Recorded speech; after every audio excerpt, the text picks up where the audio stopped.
All right, what's going on, everyone? Dan the Glassman here, and you're watching the Glassman's World. Let me see if there's somewhere I can safely place this microphone without it really being too much in my way here. We'll see if that works. Maybe I can talk to you guys a little bit better here, and you can hear me better, and we can try this out. So what's up? I got YouTube over here. I got Twitch over here. I have not been here in a long time. It says that my stream is offline. Why is that? Duration is none.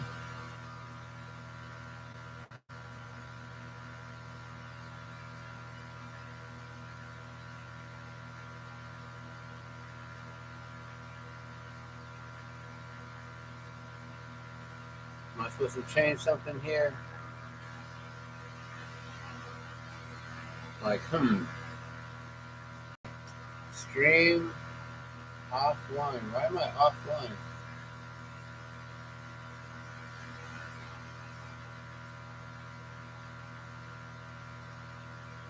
Well, how do I go live? Well, let's try that again. Stream offline. How do I go online here?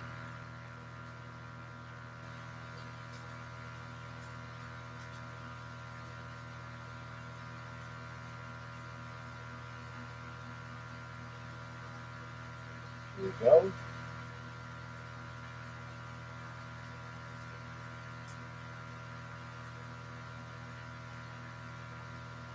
I don't know what to do.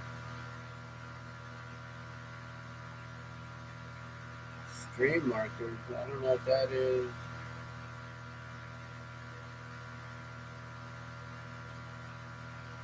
Alright, well, I should be live.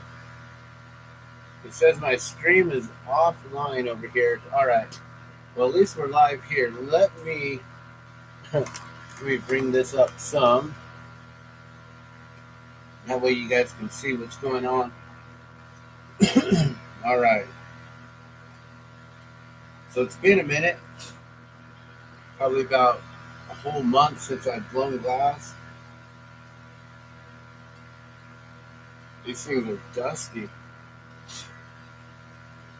Let me clean them up here with the Norwex OptiCloth. Get them all nice and clean so I can see through them. Through the didymiums here.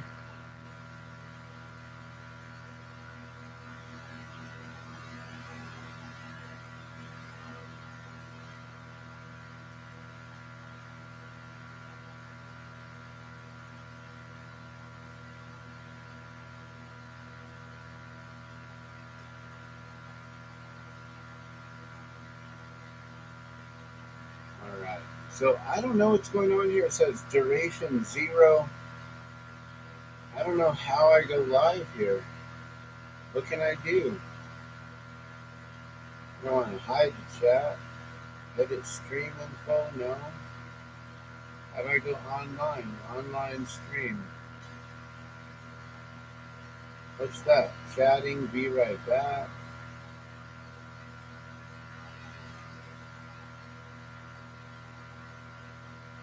Mute it.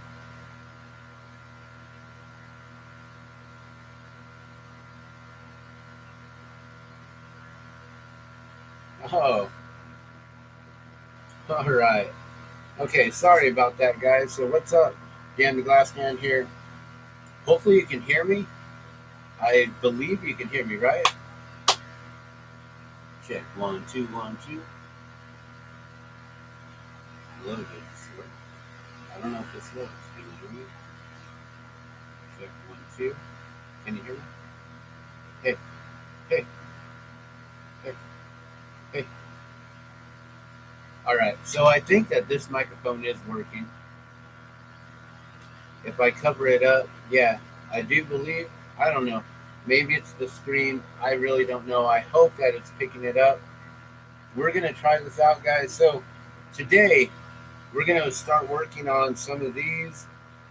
These are the glass hot air balloons that I've been making since about 1999 or 2000, somewhere around there. I don't even remember, but it's been a good 20, 23, 24 years that I've been creating hot air balloons, and then I replicate them, and like I'll find something like this here.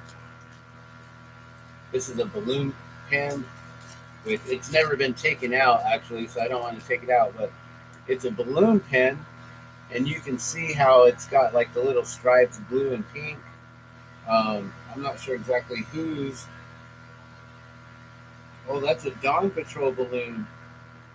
Okay, so that's a Dawn Patrol balloon or a pen. It says Dawn Patrol on it.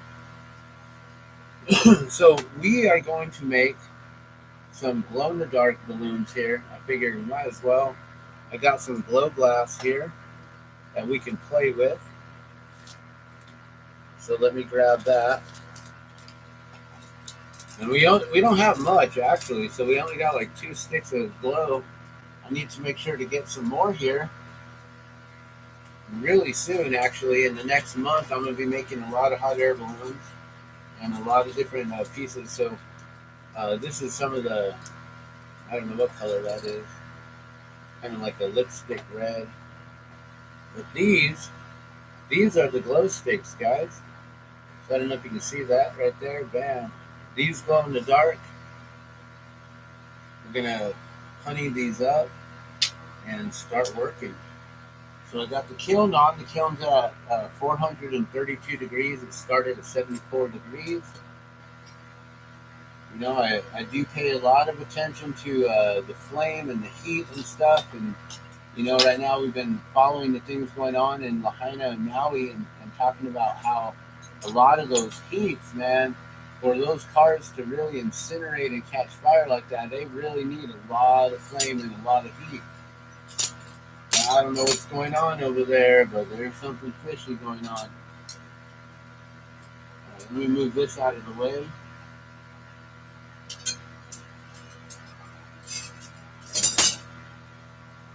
Try to get a little bit of area to work.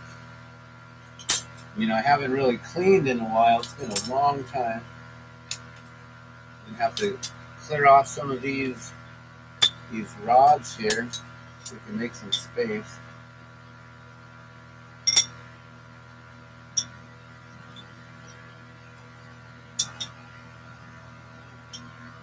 Where am I keeping them?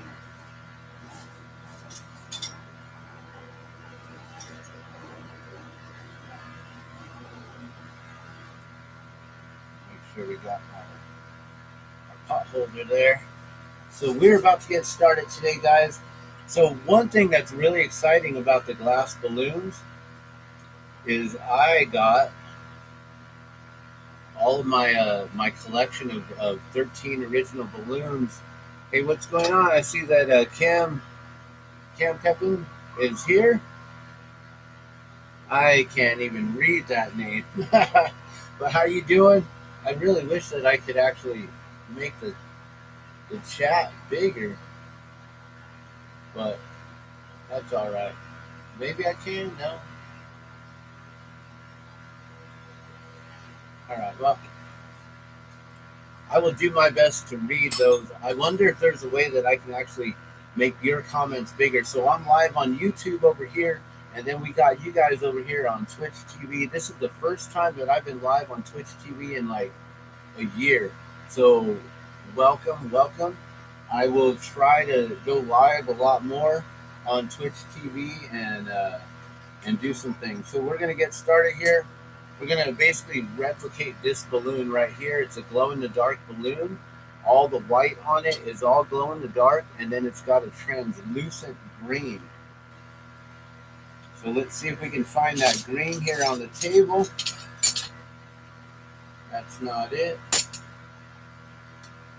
Like maybe we won't be replicating this one to a T. Oh, there's a little bit of translucent. That's not going to be enough. Not going to cut it. But when you find some other scraps, then you can make it happen. All right, let's get this started. Let's turn on the torch. already took my little 420 session here, so I'm ready to go. But if you guys, if it's legal in your area and you want to partake, uh, don't mind me. Go on ahead and smoke up. Let's get this going. All right, now hopefully on YouTube over here, I got the microphone right here, and I'm really, really hoping that this is going to make a huge difference in the hissing. I'm hoping that this is an omnidirectional, or sorry, just one way unidirectional rather than omnidirectional. So I'm hoping that the microphone is not picking up the hiss. You let me know though in the comments below. All right, let's get this green attached to the other green there that we have.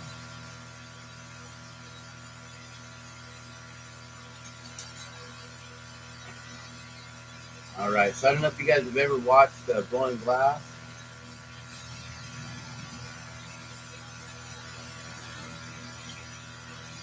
So this is a lamp working or flame work, torch work, lamp work. I'm working on borosilicate glass, so this takes a little bit more heat than the soft glass that some people work with nap gas torches. A little bit different type of torch there. And so this glass melts at about 2100 degrees. It starts to get molten at that point, and then you can get it a lot hotter so you can get it to liquefy. But it really starts to get molten at about 2100 degrees. All right, we're going to stick these together. We're going to basically just fuse them. It's going to be a hot fuse. I'm just going to heat them up, seal them together.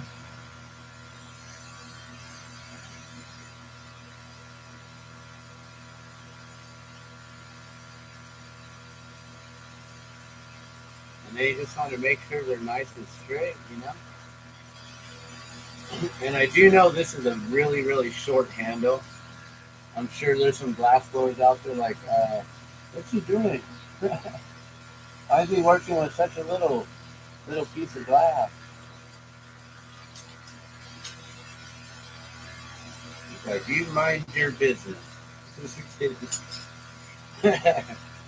I've been doing glass for so long that, sometimes I'll do some stuff like that where it's dangerous, This little piece of glass is thinner than that. I don't know. As long as I melt it right, I shouldn't snap it. All right, so we're going to get this molten here. And we're going to attach these two. So I see we got a couple people watching on Twitch. This is the first time that I've been on Twitch in a really long time. So thank you so much for joining, for tuning in. We're also live on YouTube right now at the Glassman's World. If you want to check out the different feeds there. But hello, how you guys doing today on Twitch TV? I'm Dan the Glassman. It's been a really, really long time since I've been back on Twitch. Probably over a year now. I kind of just, I don't know. I just went MIA for no reason at all. I started to collect more viewers on my YouTube channel. So I was just kind of focusing a little bit more there. And also just life in general, Life in general, things just get busy. You forget. You're like, oh yeah, I used to go live every Monday, Wednesday, and Friday or whatever. It's like, I can't keep up with no schedules, so I'm sorry. I apologize. I'll go live when I can, and if you have friended me or you're following or subscribed or however it is, and you should get the notifications on when I go live. All right, so we are going to attempt to replicate this balloon that I'm wearing right here. It's a glow-in-the-dark, a real simple hot air balloon, just striped. It's got 4 stripes on each side, 2 different colors. So we're going to use this color here. Excuse me. Just going to move a couple things over here. Try to make a little bit more room and space and also be able to see some other colors because we are definitely gonna play and work on some different things today here. Let me just clean up and move some things over. Keep that white handy. That's a good white right there, and that's a good color for the gondola. So we'll use that for the hot air balloon, the gondola, or the basket. All right, so we're going to use this translucent green right here. I don't know what color it really is. I take off my labels and I just forget. I just know what it looks like and what I like. All right, we're going to grab this here. Oh, wow. Check that out.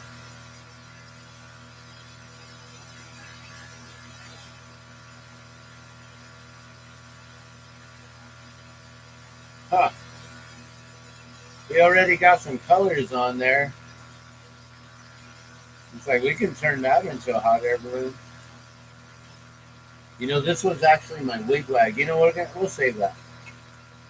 I got plenty of the glass. We don't need to use that one.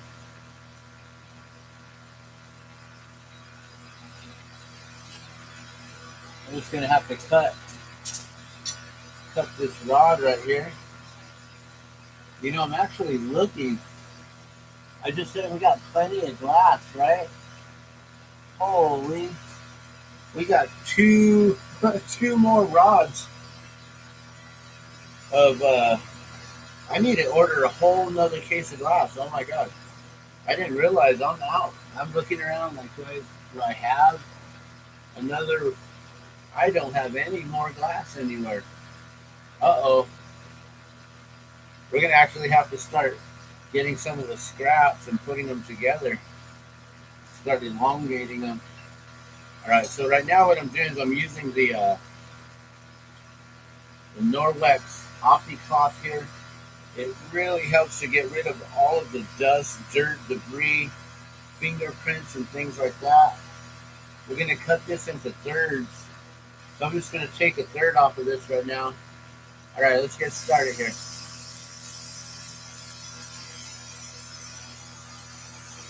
So I'm going to cut this into thirds, and then I'll set this aside, and then we'll cut this other one in half a little bit later on. But for now, we'll get started. So glass blowing, I've been doing glass work since 1995. For those of you who don't know who I am, started here in Albuquerque, New Mexico. Was taught by my good friend Brian Bentley. We were in high school together, and after high school, he moved on for a little bit to Eugene, Oregon, where he learned how to blow glass. And he came back to Albuquerque, where then he taught me pretty much everything that he learned at that time and everything that he knew. And you know, he was just a beginner or novice at that time, and slowly from there he taught me, and then we ended up teaching ourselves a little bit more, and just expanded our knowledge in glass. And to this day, he's still one of the best glass blowers that I know, and he's the only glass blower that I know that only has one eye. He had an accident. Oh, before we get started, first things first. Also, let me move this. I'm about to melt whatever that is. I'm going to melt that.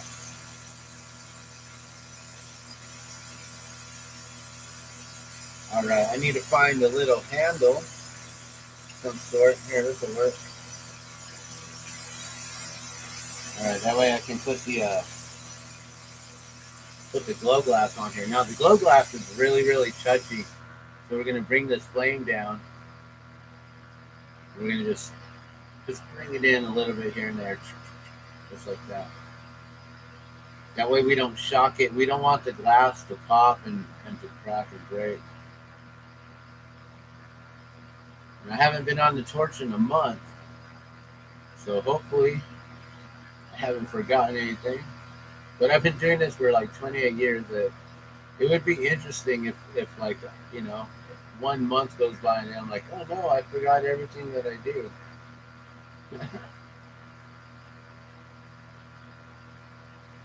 Alright, so you basically got to anneal it. So that's called hand annealing there. I just flash it in the flame like that, just let it bounce in and out, in and out. And then that heat slowly just, gets to that surface, and then finally you'll see it glow. And then you're like, oh, okay, now it's glowing, it's hot enough. And you can get your punty or your handle here and melt them together, basically fuse them. And that way you can use that for a handle.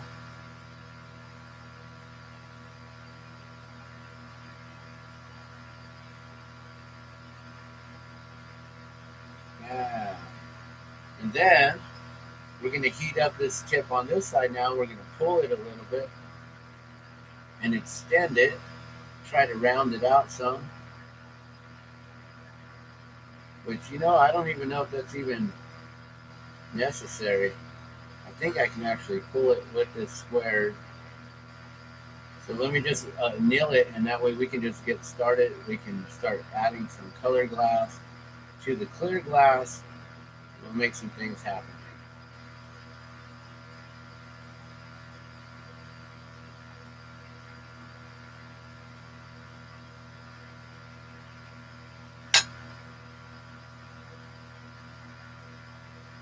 So this year, right now the Balloon Fiesta is coming up, but before Balloon Fiesta, we have the New Mexico State Fair, Expo New Mexico. And this year, for the very first time ever, I had my glass enter into the Creative Arts Show. And, I could be up for a couple blue ribbons or something like that. I don't really know. I've never had glass in the state fair. I did enter my glass long ago, back in 1997. And I think back then I was only making little trinkets and little things and perfume bottles, and it was nothing that was worth being judged or being put like in the state fair. So I wasn't invited in. And so this year I got my glass balloons, which I've become known for, the hot air balloons. Here in Albuquerque, New Mexico, we have the world's largest international balloon fiesta, the hot air balloon fiesta. It happens every year in October. So 2 weeks after the state fair, we basically get ready to go and start getting our crew together and everyone else that we need to go and fly some balloons. So very soon here, I'll be going live, and I'm not sure where I'm going to go live. I might go live on Twitch or YouTube or live on Facebook, wherever I can get the best signal and the best feed and everything. I have really been trying to archive everything in YouTube and keep it there. So that's probably where we'll be, is at the Glassman's World on YouTube.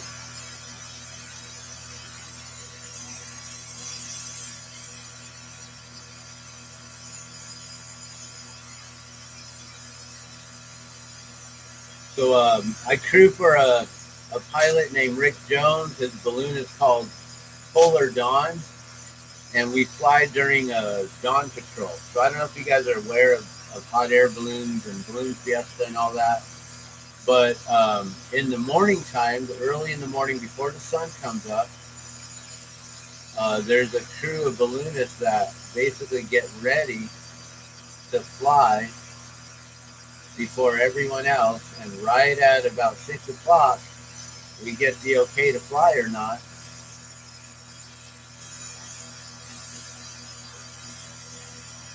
And we're one of like a dozen balloons that go up with all of the Dawn Patrol balloons. So it's really a prestigious, I guess, position that we get to be in.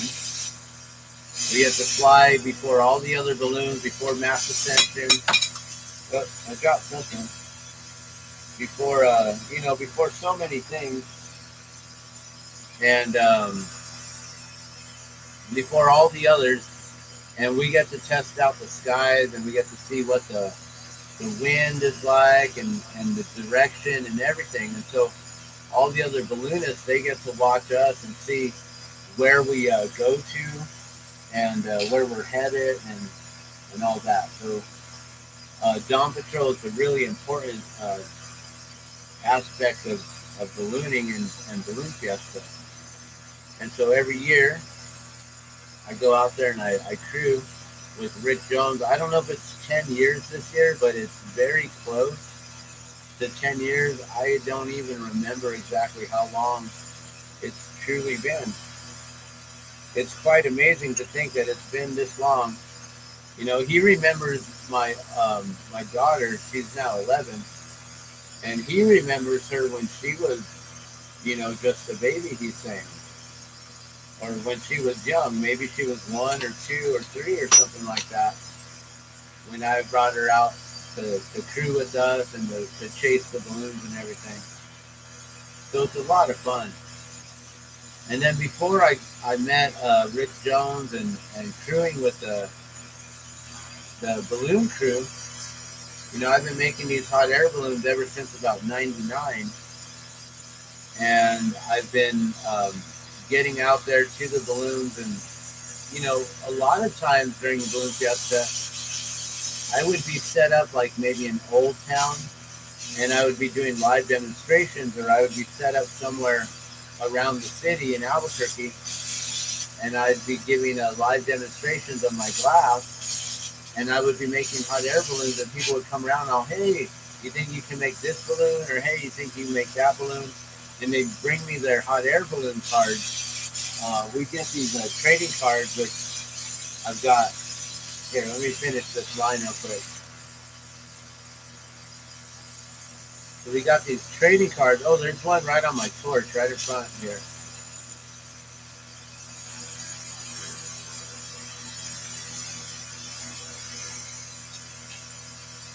And these balloon cards, like, oh yeah, that one's crazy. So that one's the unicorn, and that's a special shape balloon. But people bring me balloon cards, and they're like, hey, you think you can do this? And I'm like, sure. I'll make some sort of blue and add some like lighter blues and some whites and a red stripe in there, and just try to figure out if I can actually make their balloons or not. And it's been a fun challenge ever since I've met a crew member from Cutie Dink, and it's a red balloon that's got a cat face on it. It's not a special shaped balloon, but it does got little ears on top. So it technically isn't a special shape. It just has extra appendages. But it looks like a special shape because it looks like a cat with ears on it. And so that balloon has a winking eye and one eye open. That was the very first balloon that I was ever requested to make in glass as a little necklace. And I was like, sure, yeah, let me see if I can make that.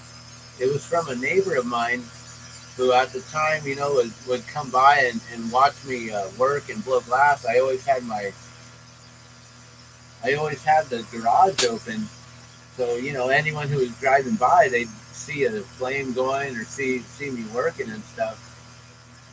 I try to keep it kind of like an open studio, and it was just fun. The neighbors come by.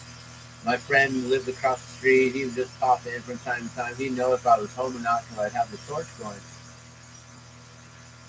And so Cutie Dink was what really started it off and got me into the whole idea of, wow, I never thought about replicating hot air balloons. Like, how many glass blowers are there that have actually made hot air balloons, right? But to replicate the balloons that are actually like flying in the skies, the ones that there's some people out there that they come out and they just got some of their most favorite balloons, or their crews, they work with the balloons and the pilot, and they're really close to that balloon, and that balloon is something special to them. you know. And so they decided I would love a souvenir, a balloon of my own, of, you know, the one that I crew with, or my favorite balloon, or, you know, there's people who, they come from all over the world. This is the International Balloon Fiesta, right?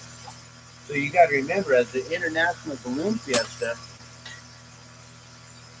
people come from, you know, all over: Australia, New Zealand, Germany, France, China, Japan, Russia, the Ukraine, Canada, Mexico, Hawaii, Alaska, like from the States, like right here from Albuquerque, like right around the corner.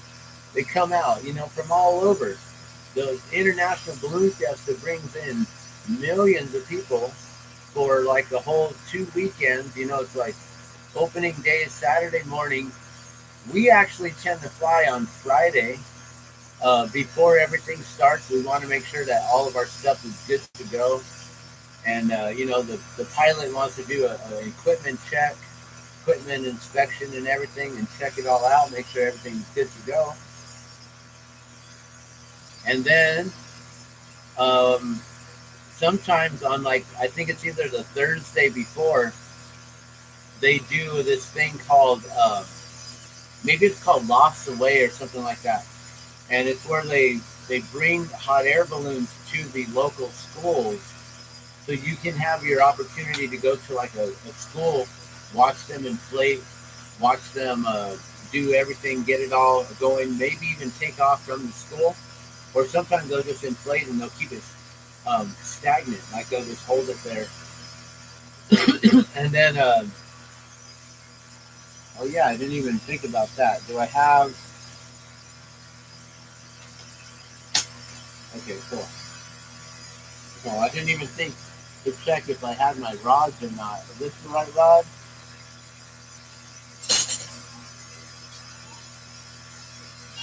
Well, here, let me just grab a new one. I think that's the right rod, but might as well grab a new one here. And this one we're just going to cut directly in half.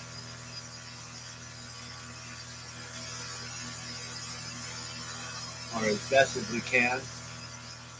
I always like to see how close I can get to cutting it directly in half. So let's see how good this is.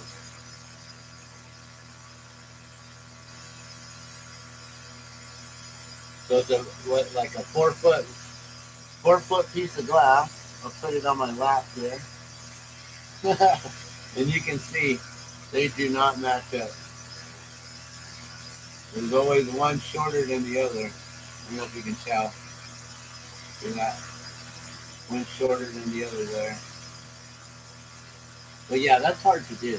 I cut it in half without measuring. Okay, so now, da-da-da-da. Now keep this warm. We don't want this glass to crack, especially the glow in the dark.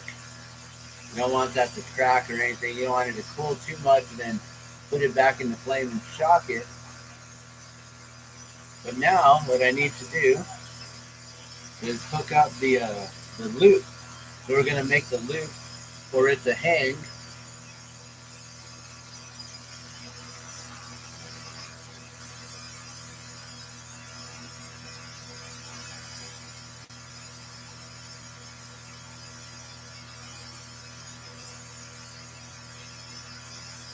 I'm just going to attach it from one side.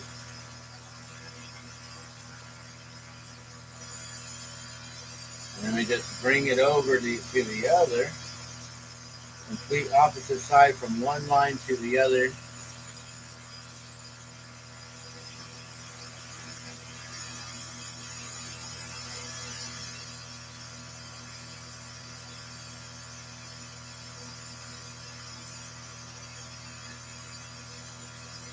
Give it a little pull and a little arch.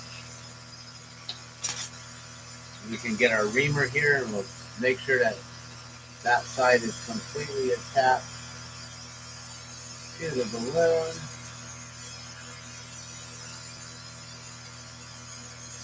And then we'll go in, we'll heat it up.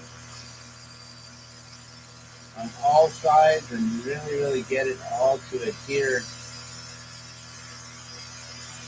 real nicely. So yeah, on that Thursday morning, a lot of times they'll take off from the Coronado Center here at the mall, which I always forget, because they also take off from the elementary school right behind us. And they've been doing that for the last 3 years that I've been here and noticed. Like, oh, okay, we got it right in our own backyard, so don't even have to drive anywhere. I just go walk out there in my slippers if I want it.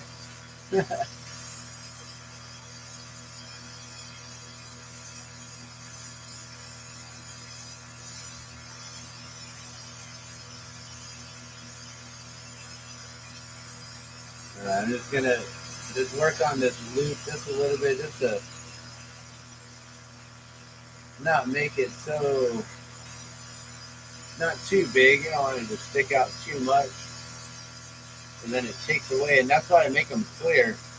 Do all the rest of it in color, and so then that clear glass. Hopefully, it's not seen too much, but you definitely want to get that nice and molten and attached, really good.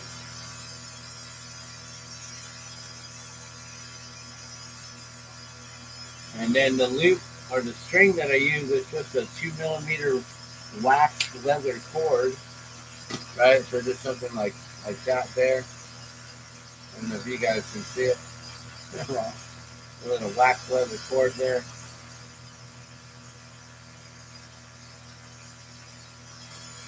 All right, and then also got to make sure that that loop is nice and straight.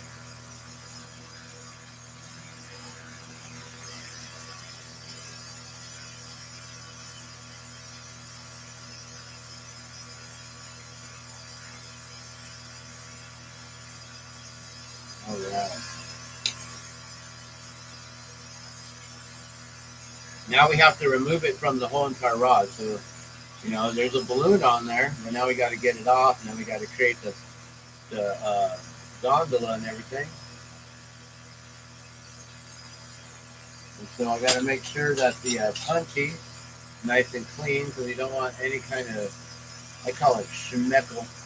You don't want any of that schmeckle, whatever it is, whether it's dust, dirt, debris, hair, whatever it is, you don't want that to attach to your other piece of glass here. Now that's just going to work as a handle, just so I can hold it for a moment. It's a temporary handle. It will snap off eventually, and it could snap off if I'm not careful with how I handle it right now. So we're going to pull this. We're going to just get this nice and molten and then pull it here real soon. So, Balloon Fiesta. Every year, I've been making these glass hot air balloons for all the pilots, all the crews, many individuals. And so last year was the 50th anniversary of the Balloon Fiesta in 1972. 13 original balloons went up from the Coronado Center. So usually that's why they fly from Coronado Center, because that is the original spot to take off from. And it's kind of just, in tribute. Usually every year, a few balloons will take off from there. So I may actually go check that out this year. It'd be kind of cool to go up that way and to watch some of those balloons, instead of just the one or two that we catch over here around the corner. But then again, it's really cool to be up and close with the ones right here as well. But I think we might get more over at the Coronado Center. So in 1972, 13 balloons went up, and those 13 balloons are now been memorialized as the original balloons that created all of this craziness. The balloonatics like myself and many others who come out, we got to wake up at like 3 a.m. every morning so we can get up, get ready, maybe have breakfast. We might be able to get breakfast when we get to the ground, but that's not all the time and every time. That's like a special little deal. Sometimes we'll have the time, since since we are Dawn Patrol, we do have to be prepared to get up and out the park an hour earlier than everyone else. So as everyone else is all chilling and having their coffee and their morning donuts and whatever other sponsored foods that we get in the in the pilot's tent there, in the main tent. And it's really awesome to be able to get all those foods that they serve us, all the juice that they can. The usually Krispy Kreme is the donuts that we get. And so to be able to get all that goodies, it's really nice. It's such a privilege. But we don't always get that opportunity in the morning. Sometimes we have to just get prepared to fly right away. Maybe one or two people can sneak away, and if they're cool enough, they'll grab donuts for everyone. If they know how to be sneaky about that, they only limit you to one donut per person, so you got to really be sneaky about that. All right, so we just added a clear dot right there on the bottom, and that's going to create some space in between the stripes and then the gondola. And the gondola is just going to be a dot of color that's just going to go right on the bottom of that there. And it's, the gondola compared to the hot air balloon, when you see them in real life, they're tiny in comparison. But I want to make sure that it looks like a balloon and that you can see it from a distance, and people aren't asking, what is that? So you want to make sure that, it does look like a balloon of some sort, right?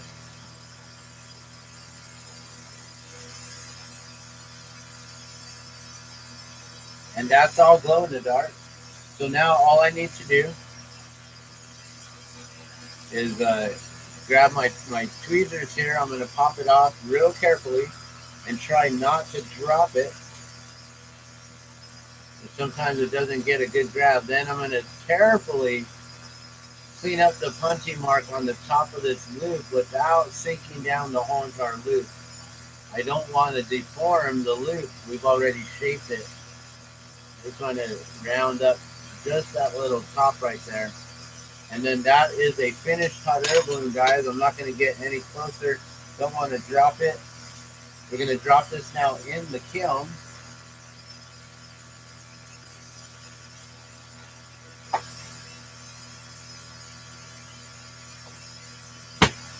All right, and we can work on the next one. So I don't know how long that takes. 42 minutes plus setup time and all that. Let's get started on the next one, and you'll be able to see the difference now. So starting at 42 minutes after, let's see. And this here, what are we at? 30, 38, 39 minutes right there. And we had a little bit of difficulties with getting things set up over here. I apologize. It's been a long time since I went live on Twitch. Oh, I see someone else is watching. Amani, hello. Amani 425 watching over here at Twitch. So this is my first time back on Twitch TV in a really long time, so thank you. I appreciate you coming in and watching. I don't know if you got to see that hot air balloon there. I'm going to make another one. We'll probably do the same color since we already got them right here and ready. And then we can do a time comparison. Because the time comparison, it is a big difference. You'll see. So what I'm going to do is just round this up just a little bit.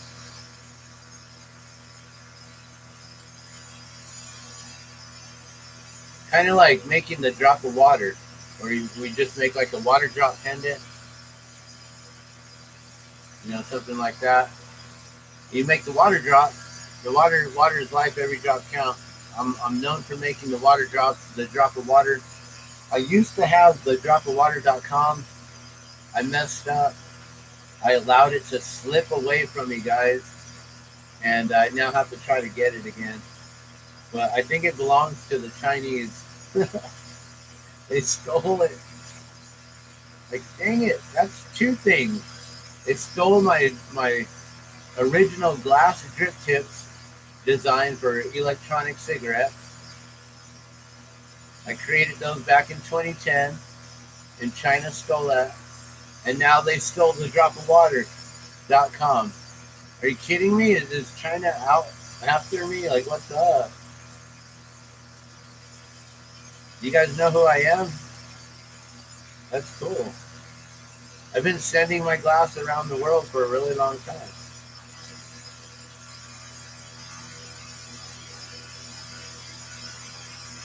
All right, so now we're gonna add the glow in the dark. Every time we're gonna have to come in and just jump it in and out of the flame to get it ready, because you don't want to lose any of this, especially right now where I only got 2 sticks of glow in the dark left. I really do need to make a shopping trip to the glass store. It's so cool that I could just go to the glass store locally here and just buy this stuff, you know. There's not anywhere that has like just a local, lamp working borosilicate glass supply house. So I really do appreciate Gray Matter. I got to give a shout out to Gray Matter Glass and Doug over there, Doug Perone, and everyone for all their work. Travis, thank you so much for always hooking a brother up when you can. You've given me some glass to try out, which I still got wrapped up over here. I'm sorry, but I'll get to them eventually one day. It's only been a year or two, right?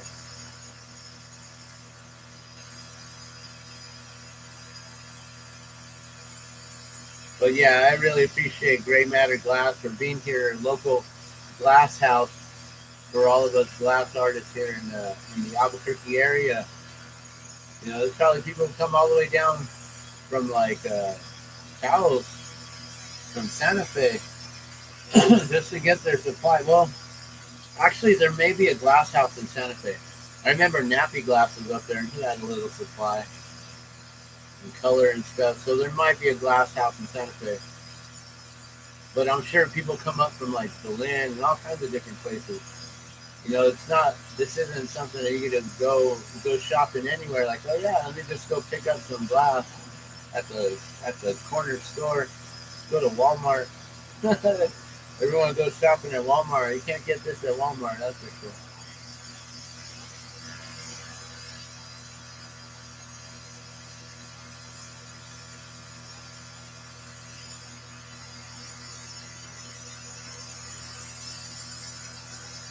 So today is September 1st. Today's supposed to be a strike day where you're not supposed to work.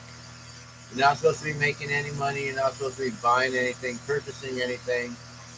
There's supposed to be a worldwide or a U.S. nationwide strike on the 1st to help, to basically teach those guys, the elites, teach them some manners or whatever. I don't know.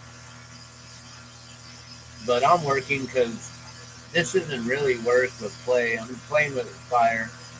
I'm also not going to sell anything today.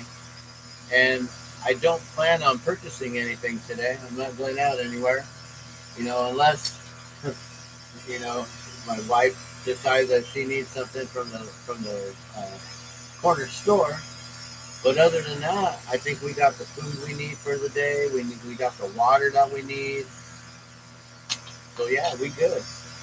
We don't have to purchase anything. We can be a part of the strike without really being part of the strike. So everyone's striking today. But on a more important note, all the people in Maui today are having a candlelight vigil. So we're lighting this torch right here, this lamp, in honor of those. And I do want to finish up today's glass session by making something special for in honor of the people of Lahaina and the people of Maui. You know, I've been thinking about different symbolism, different things, and I still don't have anything in mind yet. Like I'm gonna have to formulate this now. Now that I said that we're gonna do that.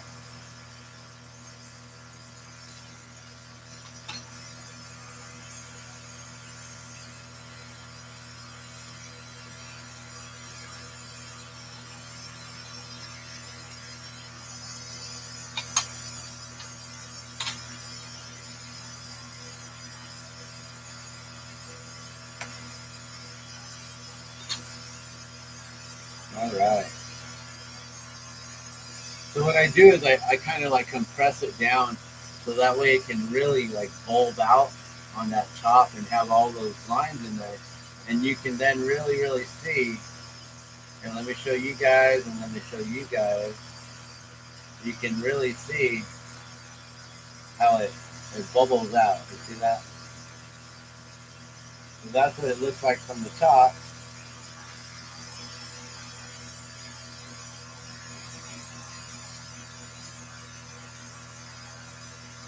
And then we'll do the same thing here. We'll get our loop put on.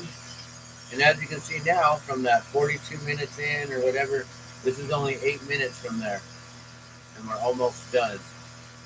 So you know that all that preparation and everything, it takes some time. But once you get things rolling, then you can really crank these out and pop these off.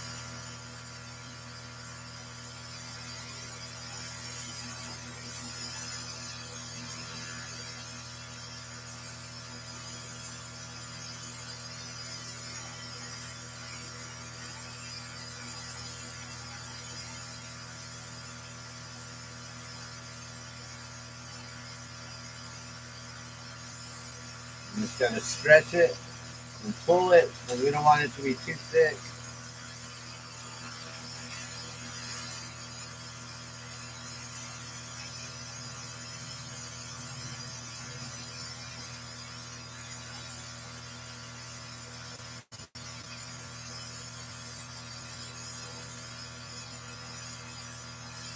All right. And then every single one, from this point on, my timing just gets a little bit quicker and a little bit quicker.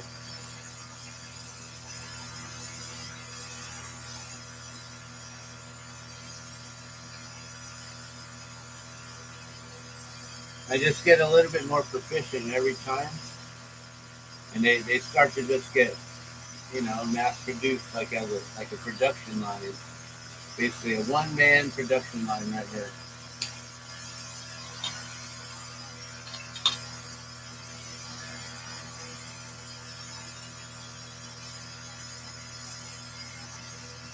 Just use that same puntee over and over. And if we're going clean glass on clean glass, then we should never have any issues with any of that schmeckle that I was talking about earlier.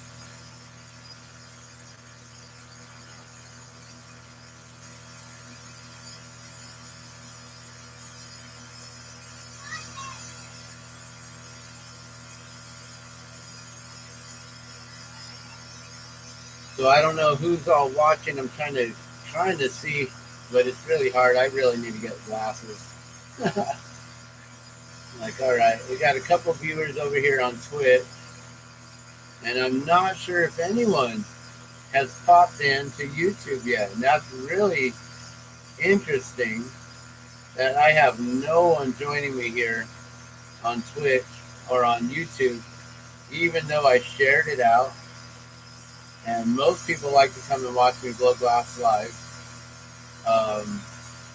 I'm wondering if my algorithm is starting to get suppressed because of all the information, all the news and everything that I've been sharing with Lahaina. Now, earlier I started talking about things on Facebook Live. And it's like I was talking about, some personal things and different things in my life and stuff. And then I started bringing up Lahaina Maui, and as soon as that happened, my stream just like shut out, and it was all move the camera to find the signal. I'm like, what? Like, okay. So I just jiggled my phone back and forth, and lo and behold, that worked. Not even lying. I just shook it. I was like that. Like, oh, really?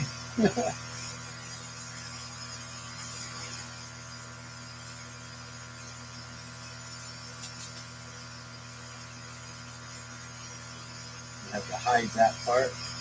I see there's a little bit on the glow in the dark on one side of this I don't like. So what I'm going to do is I'm going to purposely hide it on the back side. So sometimes I may see a flaw on my glass, And I'll be like, oh, we need to just make sure that's on the back side also. Which, can I?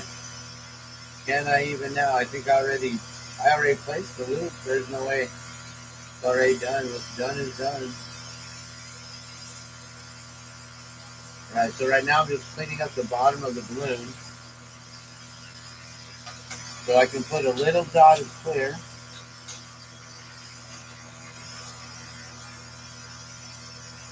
And then we can add the gondola.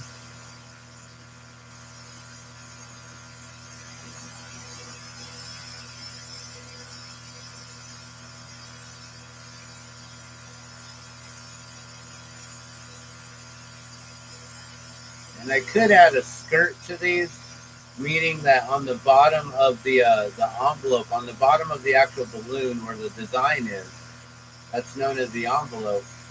Underneath there's usually like a solid color of the material there. It's called the skirt. And sometimes that helps as a windshield or a scoop, where it can then help if you want to be able to have your balloon,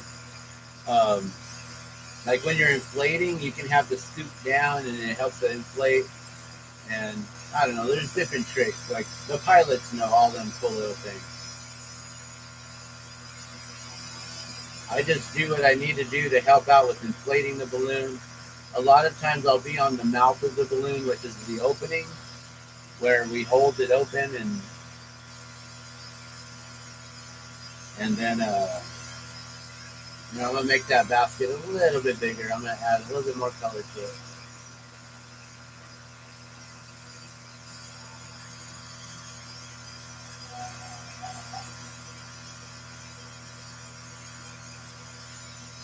There we go.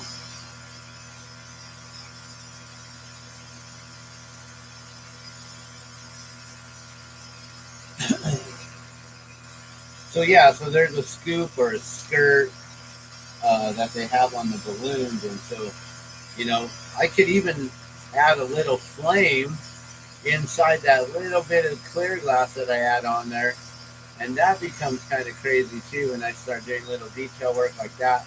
There's some balloons that I've done that to, and people probably forgot or don't even recognize that there's a little tiny flame. It's just like a little bit of yellow in there, kind of represent that torch, that burner. All right, you guys, there's another hot air balloon ready to go. This is glow in the dark. So these glow in the dark balloons, I'm going to let go for 20 this year.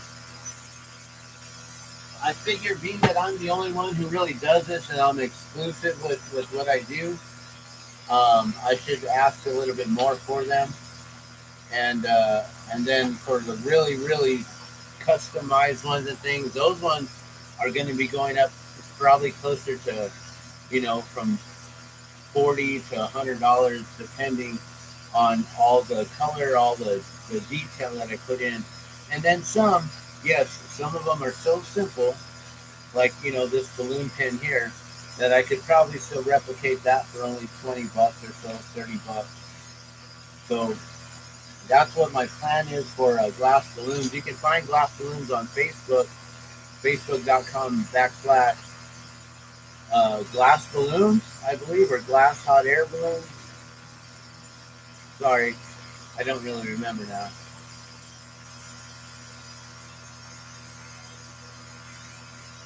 So I just realized on Twitch I got 117 followers.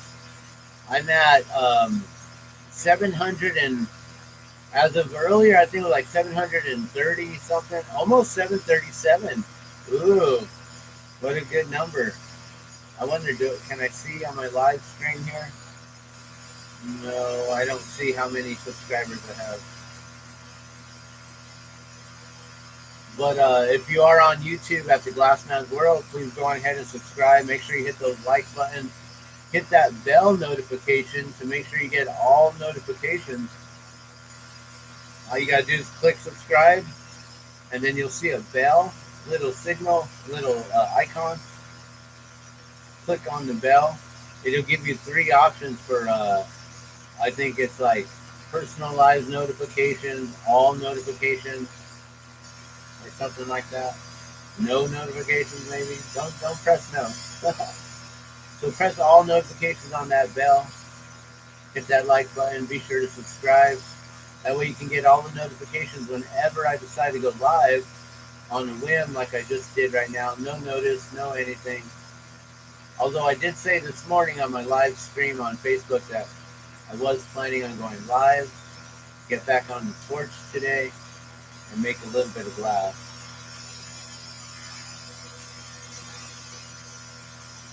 And I don't know how long I want to keep you.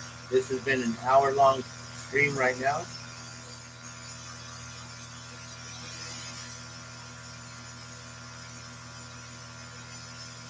Maybe we'll go for 2 hours and call it a day. You know, with my glass blowing videos, my live videos, they're always a lot longer than most of the others because the whole entire process of watching them and everything, you know.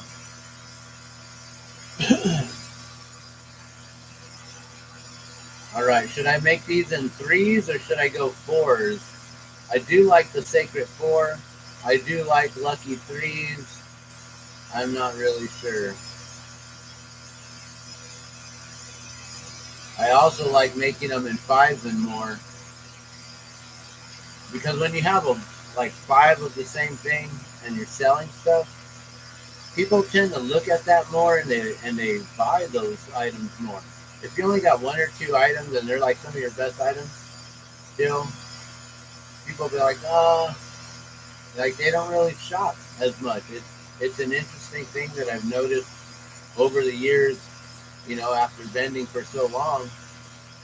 That yeah, that's just something that I've noticed.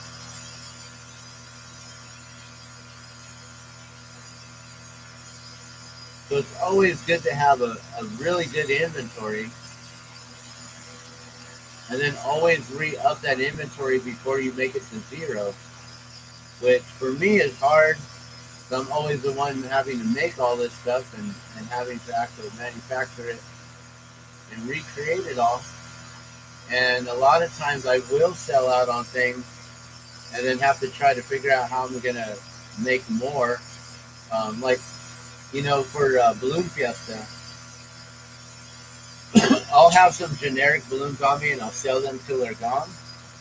But really, I try to get out there and just make a few custom orders for some people, and I'll go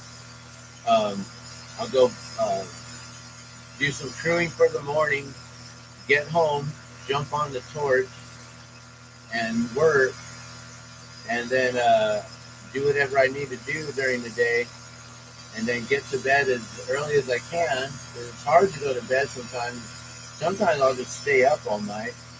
That's not good, so then I'll have to take a nap in the middle of the day. But yeah, sometimes I do stay up all day, all night, and then go ballooning, because if you fall asleep and it's like 11 o'clock and you got to wake up at 3, that's really hard. Or if you're like staying up till like midnight or 1, it's like you might as well just stay up till 3. You just sleep in the car if someone gives you a ride, or when you get there and you can just sleep in the van until you pull into the park.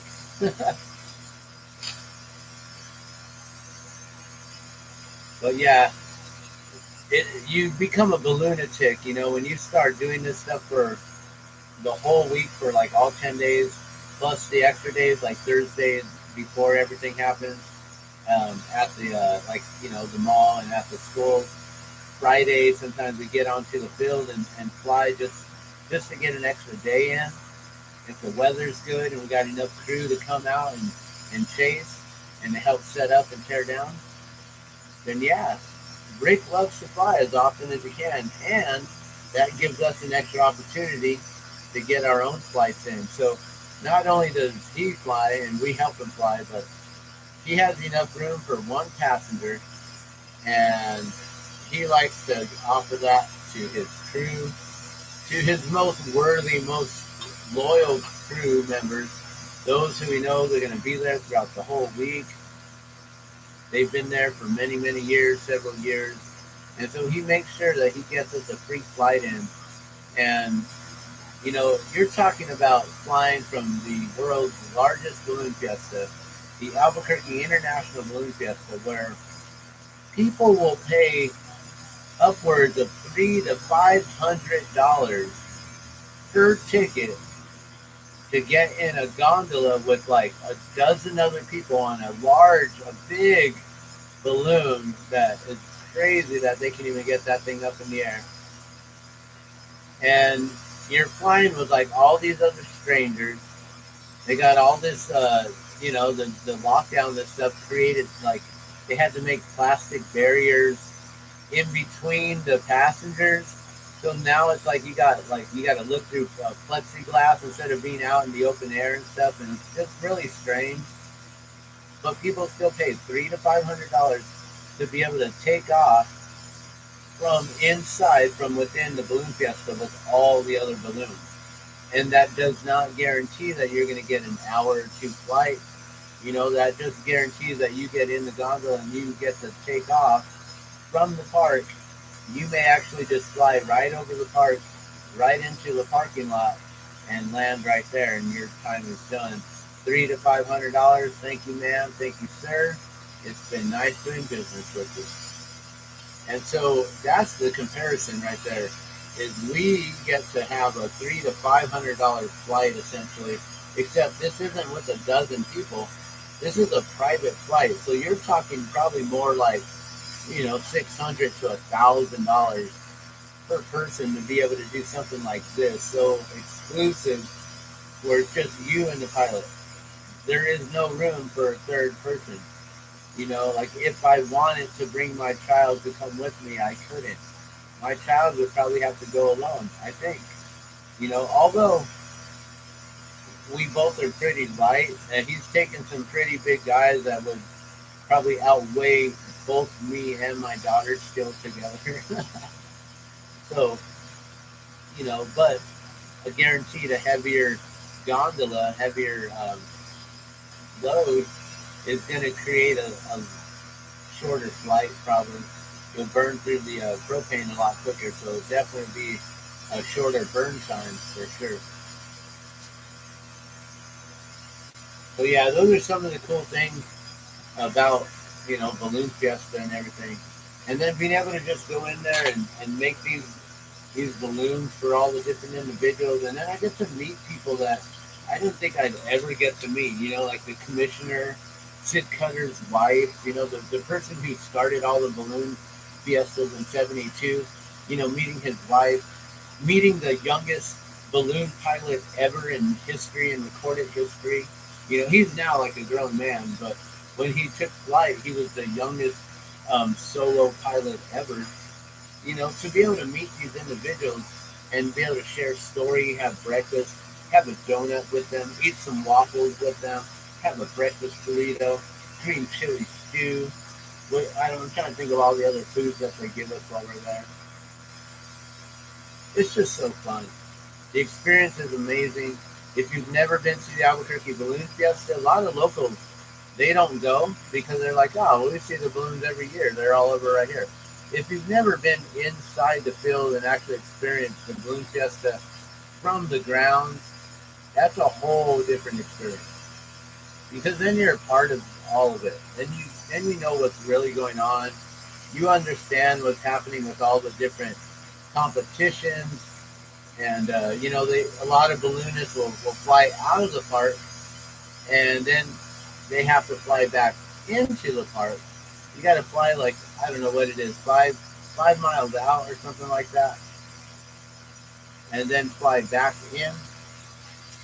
And we got this thing called the Albuquerque box here, where the balloons will go up, right, and they'll come this way, right, and as soon as they reach a certain elevation, they start getting pushed back. And then you start dropping down, and it'll start to push you back this way.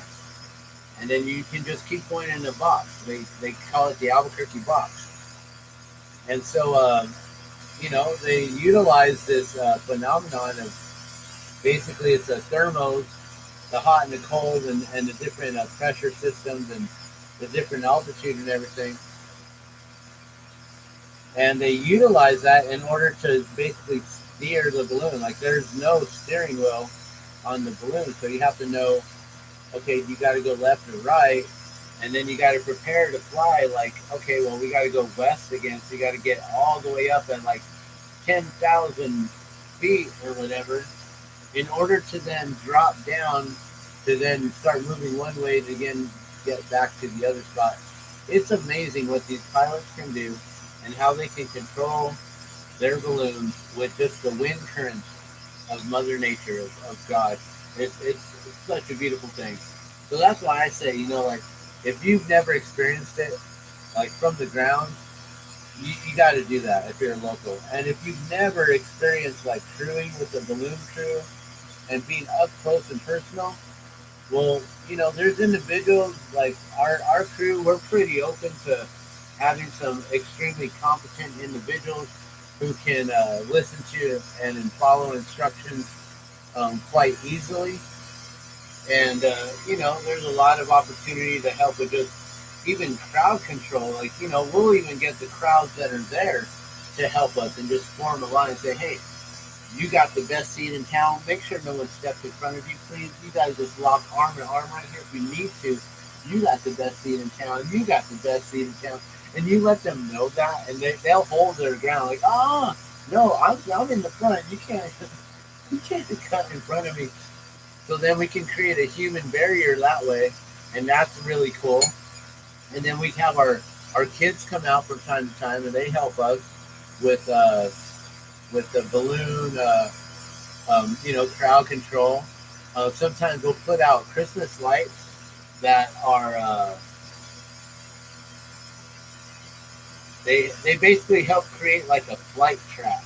Like, in the airport, you got the lights, and then you know exactly where it's going to be taken off to. So we line up our lines like in an angle like that, and the balloon's laying down right below or right in between, and then you lift up the balloon, and then it'll take off in between those lines right there. So then people know, like, it can come this way, it can come that way, because when the wind pushes you, you don't know if you're going to get pushed to the east or the west at that point. And then you got the individuals that we call zebras. They are basically the refs. They wear all, they're like the referees or the umpires or the judges. They're out there to make sure that the pilots are all briefed. They know exactly what the weather conditions are, that they have their flight ticket to fly every day. They have to have a ticket to fly from outside the field. You can't just have people sneaking in and flying. You can't do that. So you got to make sure you're registered. You've been approved to fly as part of this amazing event. So as we're there, we're actually working as part of this event to put a show on. So we are the performers of the world's largest event ever. It's an amazing thing to be a part of, guys. I really love to have been connected with Rick. I got to give thanks to my friend for Kevin Painter for connecting us many, many years ago. All he was needing a crew. He needed some extra guys on hand, some extra hands on deck. And I just, being a glass blower, I don't got to get to know 9 to 5 job. This is my 9 to 5, or it's my 3 to 6, or my 4 to 5, or my 4:20 to 4:30, or whatever it's going to be, right? Maybe it's a 3:20 to 4:20 and I'm done for the day. But whatever it is, it allows me the opportunity to go and fly with Rick Jones every year and this amazing crew.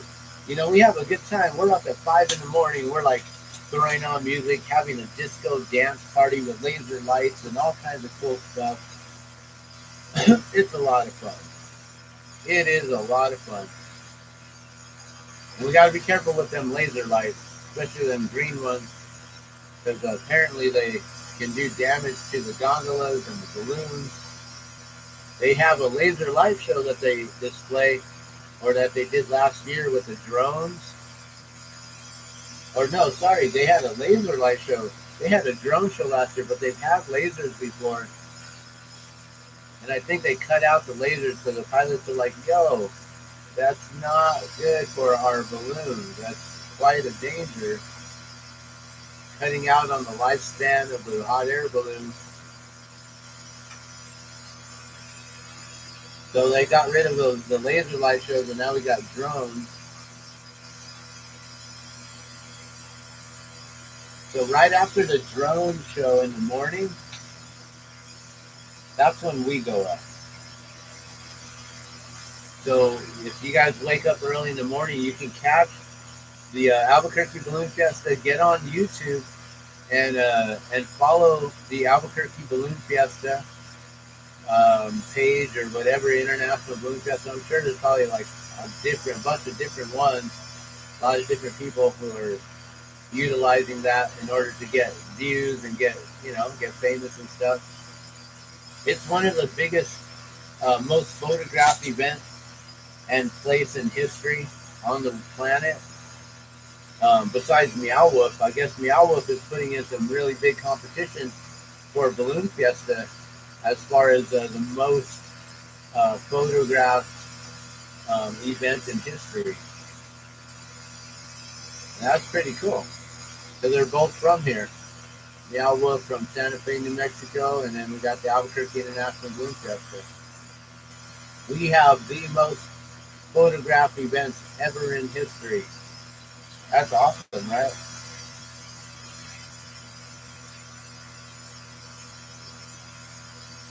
Okay, what time is it there? 1:16. So the first one took us like 40 minutes, and then we just cranked out 2 more within 30 minutes there. So 15 minutes each at this point. From 40 minutes to 15 minutes.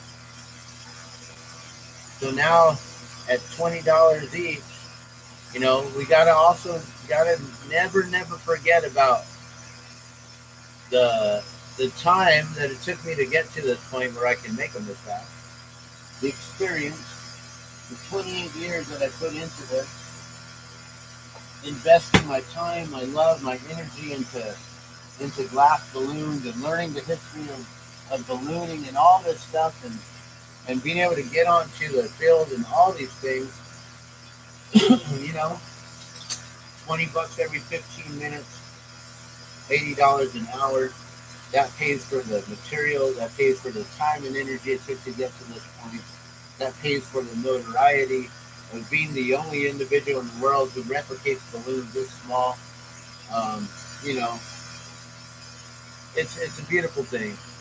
And then at that point too, I give myself a perfect price point to where if I decide, hey, for today only, they're going to be buy one, get one free, then I can do that comfortably without worrying about, oh no, am I cutting into this or cutting into that? If I really wanted to, I can do that for all of them, all the time, all day, all night. Drop these to only $10 each, $12, 15, whatever. But the easiest thing is, if you want one for 20, we can easily do that. And I'll be like, yo, I'll give you four for 30, or something like that, or one for 20, 2 for 40, or 3 for 40. Is that what I said? What did I just say? 3 for 30? Or did I say 4 for 30? Yeah, 4 for 30, 3 for 40. Like, does that math work out? Either way, it sounds good to me. Takes me 15 minutes, plus all the years since '99 that it's taken to get to this point. Wow. I feel old. Over 20 years that I've been making these. 24 years that I've been making hot air balloons, guys. That's ridiculous. I'm an old man.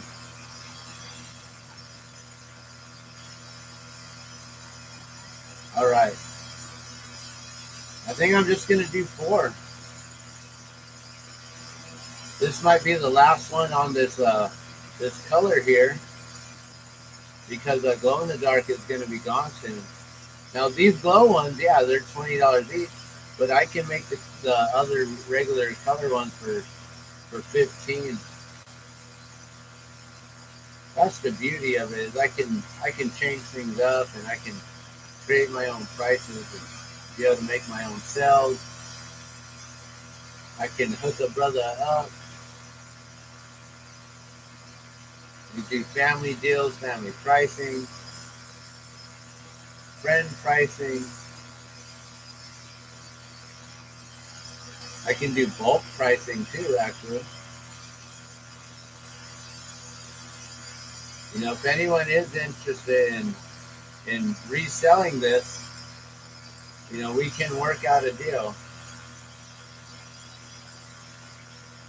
And it might be a little too late for this year, but this event's not going away anytime soon. We'll be doing it every year. You know, without, hopefully we won't have to do any more lockdowns for things like that. So there was one year when we had to set things aside, and that was dumb. But it is what it is. And people are gullible, and they fall for silly games.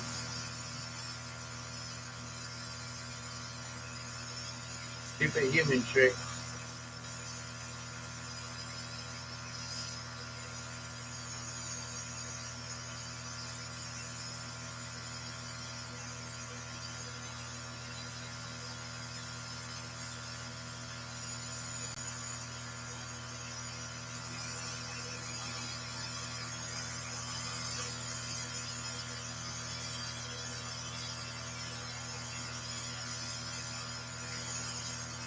All right.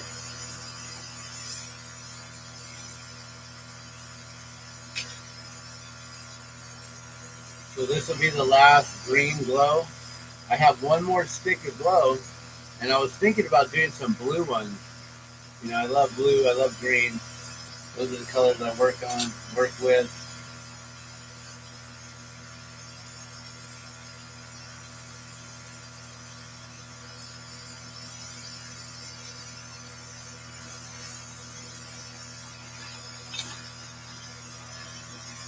All right, so now I'm just going to melt this all down. So basically, what I do is I put those lines down, but I keep them raised, you know, to where you can really, really see how they look.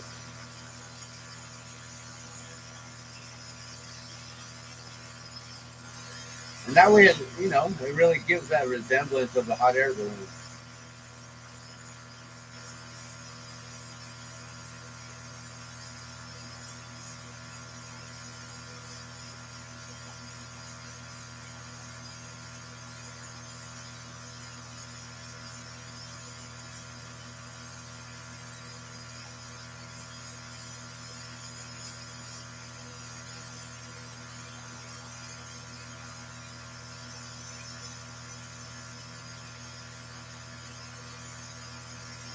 So, you know, one thing that I really want to try to figure out is whether or not,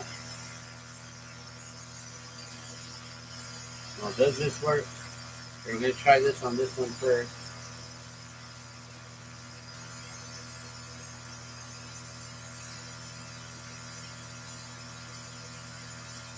Yeah, that does. You can't see through the flame. Well, here, you guys can see what I'm showing down. We can see through that flame. We can kind of see it, but then it looks real strange. I'm like, well, I don't know. I can't really see what I'm doing anyways. But yeah, it's kind of cool when I put that filter there. Let me know. Do you like that filter? Should I add the filter?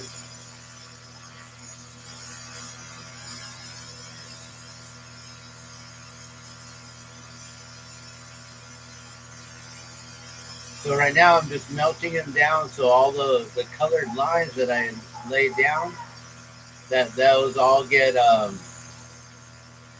they get sunk in, They get melted in, so it all becomes one with the rod, that clear rod underneath.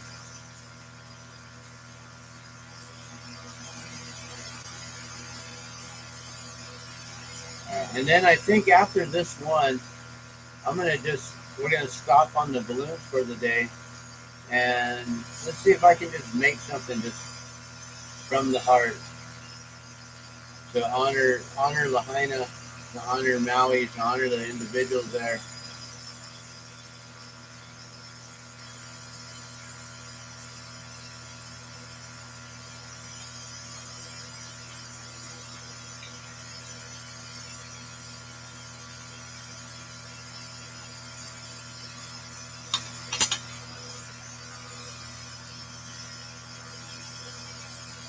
I don't know about you guys, but I'm very focused.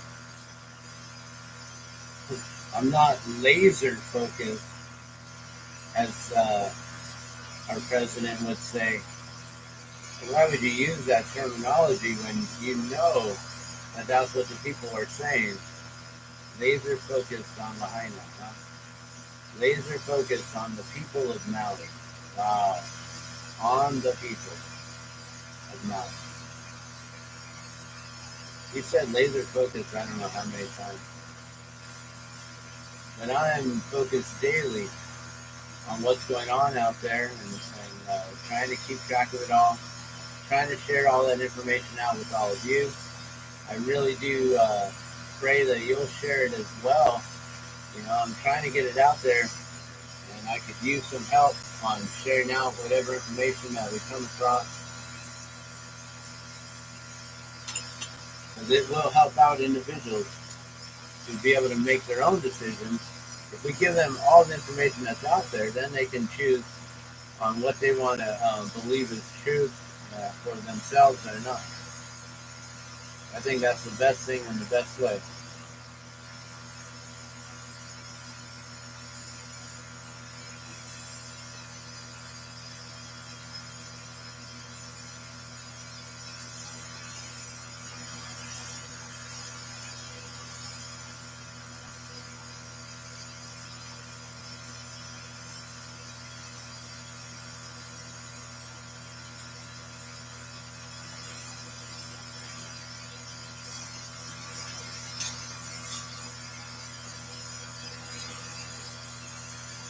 Alright, so just add this, just like before. Second verse, same as the first. Just last night I was reminded.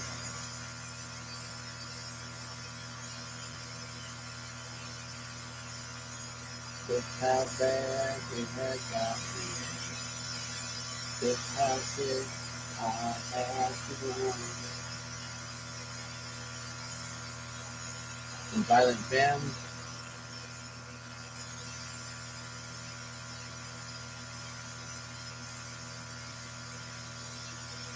Alright. I think I'm happy with that. Coming out quick, huh? We're at 128, 129 right now. And every 15 minutes, guys.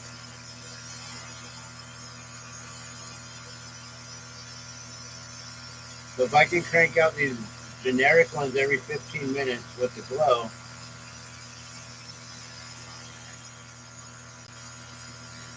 and yeah, I can do some other ones without the glow in the dark for probably about $10 to $15.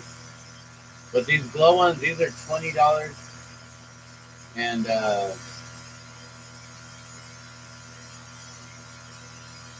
you might be able to do like seven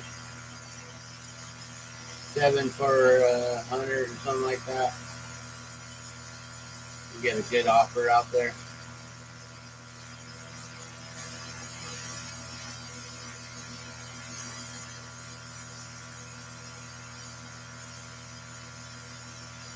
You can always do the buy two get one free as always. So you know they're $20. You get 3 for 40. You get 6 for 80.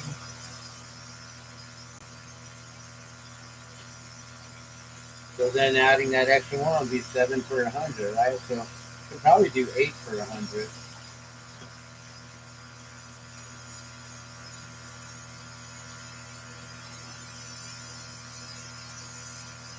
See, that's the cool thing about making the glass myself is I can just be like, yeah, well, it took me this long and I used this much glass and time and material and that investment in things. And then I can figure out, oh yeah, well, I need to at least have this for my minimum and blah, blah, blah, blah, blah. You know, all that boring business stuff has nothing to do with the art of it. So just a reminder, I did get my collection of the original 13 hot air balloons from 1972 in the New Mexico State Fair Expo, New Mexico 2023. They are on display at the Creative Arts Building.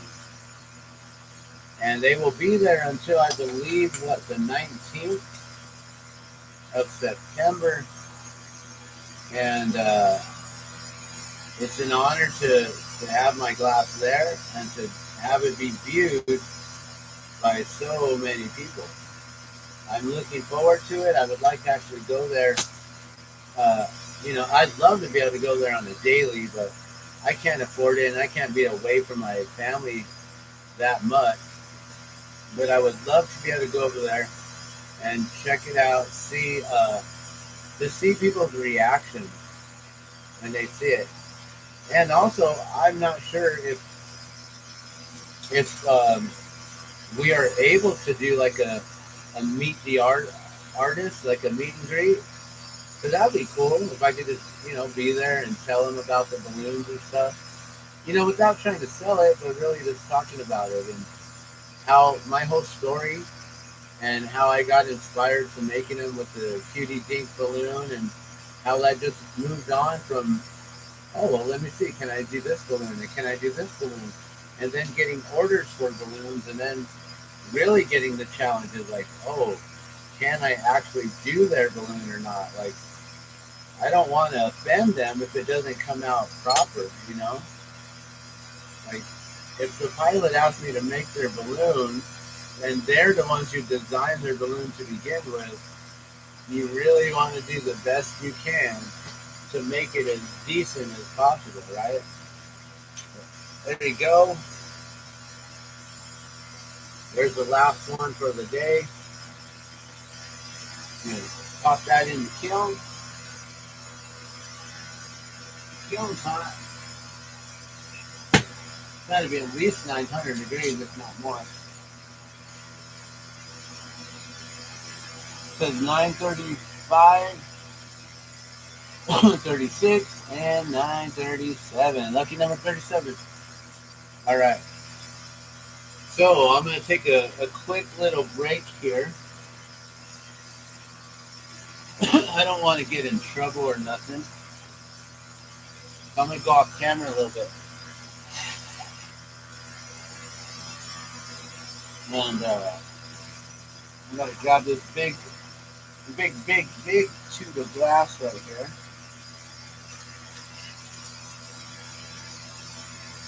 Got me some water out of this glass. Here, turn that down. There's no reason for all of that.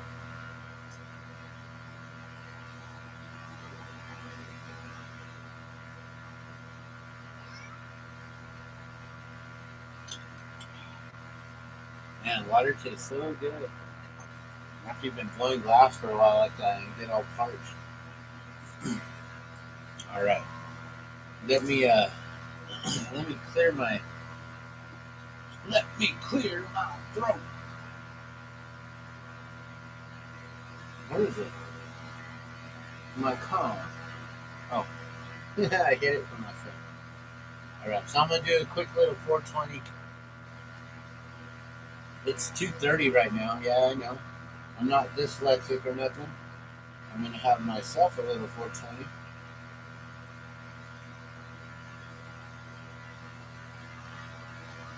So if you guys want to join me, now's the time. And then thinking of making something. I don't know what to make. I don't know. I have this idea of just making a heart, just to show our love, the aloha. It'd be cool to write aloha, but that's a lot if I'm gonna try to make something that I'm gonna make over and over and over and over and over and over and over again. But to make just a heart in a turtle, I think that might be significant. You know,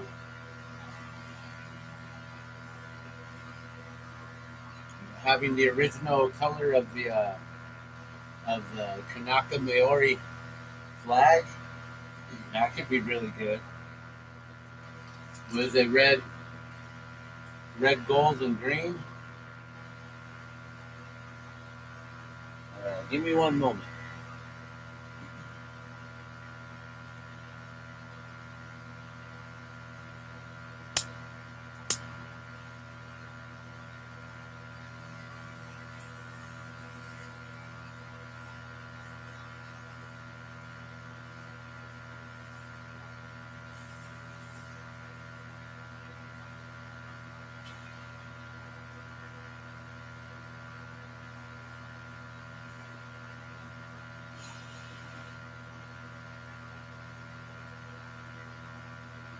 I think this is a 2-footer. Could be, yeah. I'm pretty sure that's a 2-footer. I've never measured it. Don't have a measuring tape, or I thought I had even a flat ruler somewhere. Oh well, whatever. It is what it is. So maybe, trying to think, is that what I'm gonna make? Is that really truly what I want to make? So I know on Twitch this is perfectly fine, but on YouTube it's not. I don't want to have to set this to a 18 and over. That's just dumb. And you don't need to. There's no reason, right?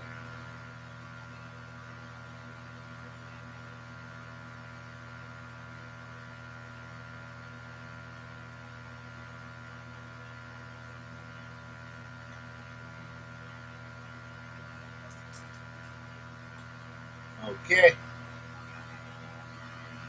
So here, let's shut off that camera. Well, then you and I, and you guys, we can.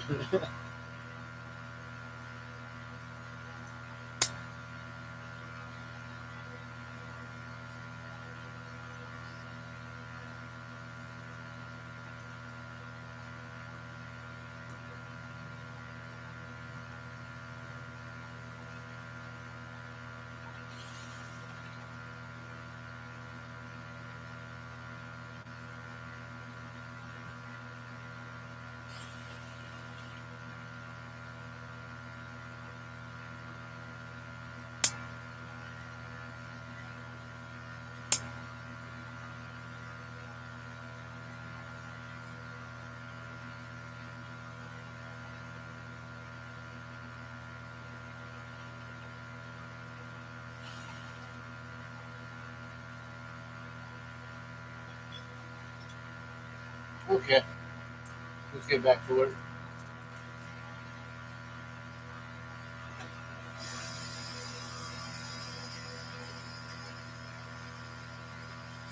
I don't know if you guys see all this. You guys don't see all this. There's a whole bunch of glass down here on the table that we worked on recently.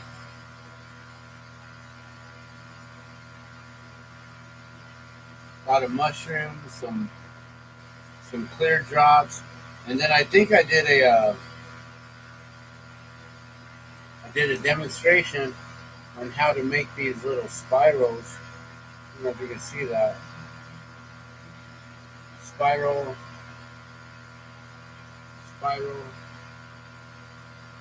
There's a little spiral inside there. Okay, that's cool. If I show it right there, you guys can see it pretty good still over there. That works. Cool. Good to know. Then I got some mushrooms. These ones got the dual color. So a little red and black, I believe, what I did there.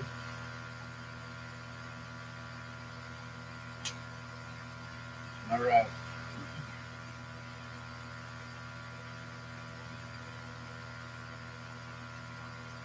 Cool. I already have this in mind. I'm going to use this other glow-in-the-dark glass that I got right here. It's already pulled with a little bit of red. We're going to use that for the heart.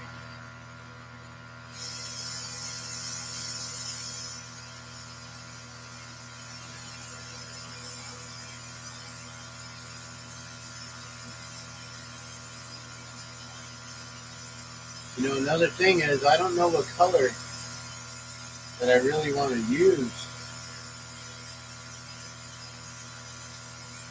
Hold up.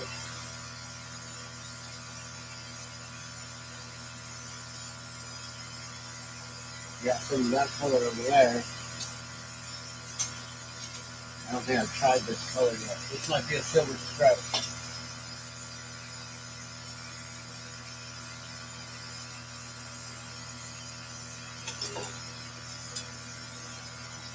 Let me see what this color does. This could be a silver stripe right here.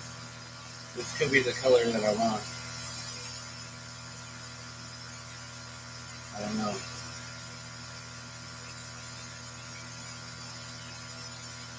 Cool. Well, it's not bubbling, boiling, or festering all crazy.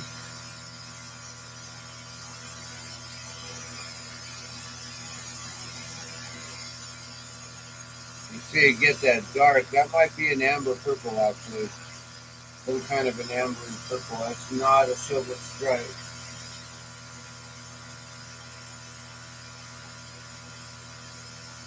It could be pretty.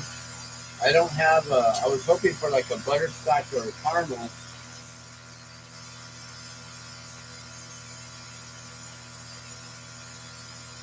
And I don't have that on hand.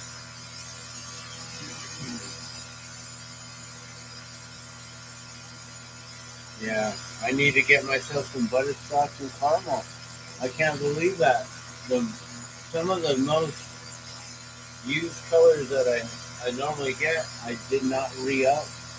Got so many other colors here, and I do not have any of that. Oops. Okay. Huh. We might try this, man. I don't know. Does that stay that color? That's interesting. The phone camera, you can't really tell what's going on. This camera, that's beautiful. You guys can see what I'm trying to see there. When it cools down, it just goes right back to that color. That's an interesting light orange color there. Like a fire, a lava. Why did I get that color? What did I have in mind to purchase that? Or was it something I just wanted to try? Okay, well, either way, I still got to figure out what I'm going to use. I don't want to make this like a bright green. Here's a bright green turtle. Not what I had in mind. No, come on. Really? Do I got to make my own silver stripe?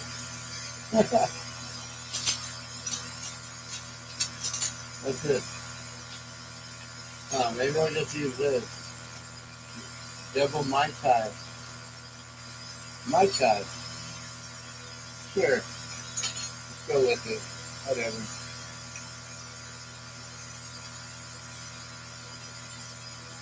We're going to see how this comes out.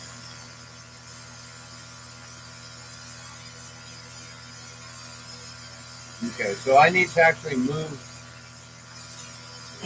all of this here. So I have a canister I can put them in. Something.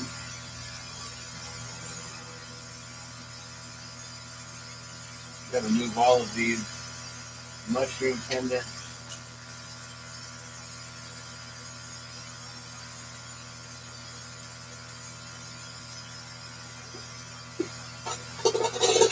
So we'll just put them in there for now. Got to string these up. I got to get more strings, actually. Well, not string, but cord. So we'll get some cords soon. Uh-oh. We're running that over. All right.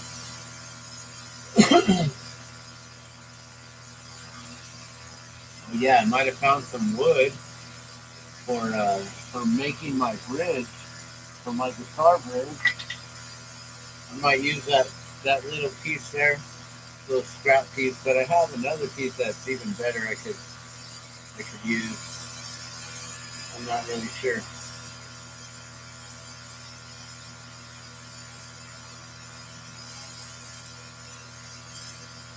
All right. Make sure this is all clean. Always clearing off all the dust, the dirt, debris.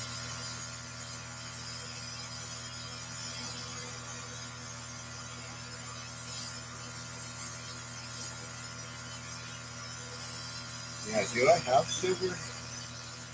Actually, no, I'm thinking, maybe we will actually do a little silver fuming on this. Yeah. Getting things ready. All right, you guys. So this is in honor of all the people of Lahaina, Maui, all the children. Aloha, all of love.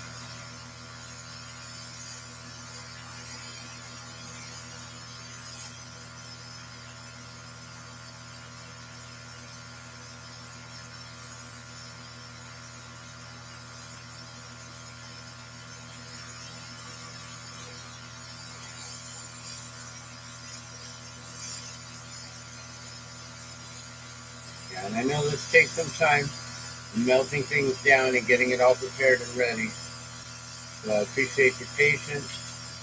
Thank you guys for tuning in and watching. I don't know how this microphone's working. I think it's picking me up okay. I can see the microphone is, the levels are green. It's not getting too hot. I don't know if I get any closer, if it gets too hot. I don't know. I think it's as hot as it can get, right? I don't think that microphone allows me to get too hot, but we'll see. We'll see what happens when I get real close. I'll be watching this later to check.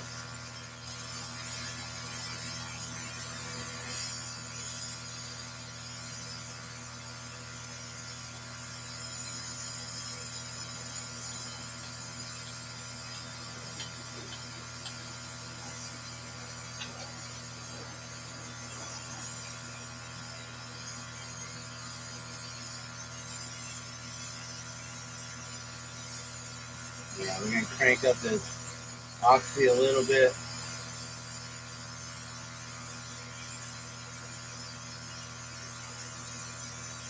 I'm going to get this all molten here.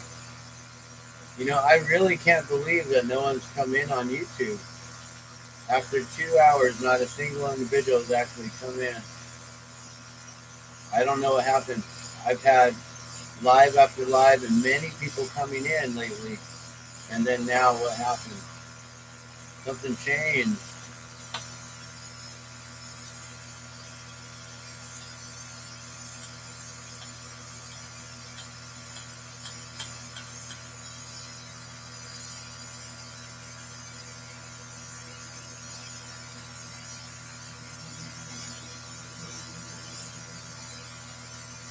And I had a couple people come in on Twitch live right here. I appreciate them for coming in. I don't know if I commented quick enough because I believe that they took off right away.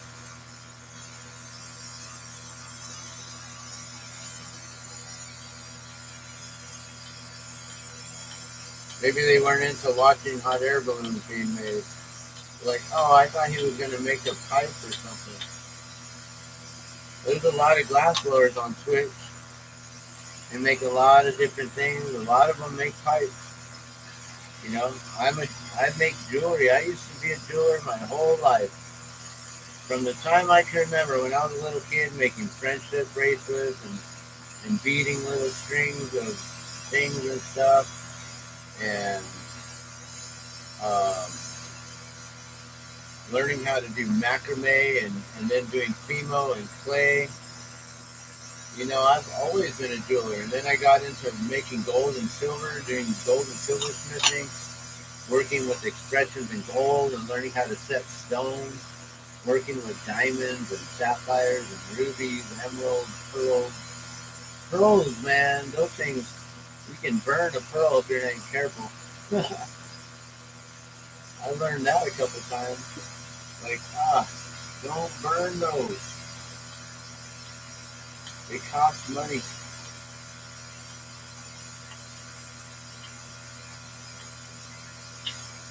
All right, so what I'm doing is I'm just kind of stepping it up, giving myself a flat surface here, so it's a lot wider. I don't know if you can see that, how wide it is in comparison to the rod. That way I have a bigger surface to draw on.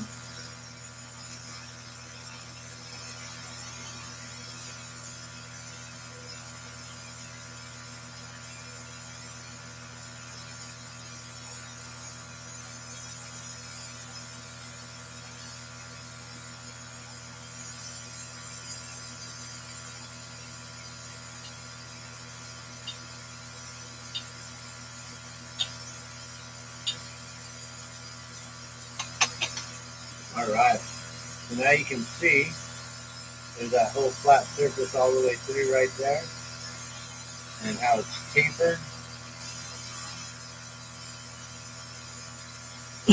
So now we're going to draw the heart real easy like that. Bring the flame down. We don't need that much of a flame. We'll get the surface nice and hot.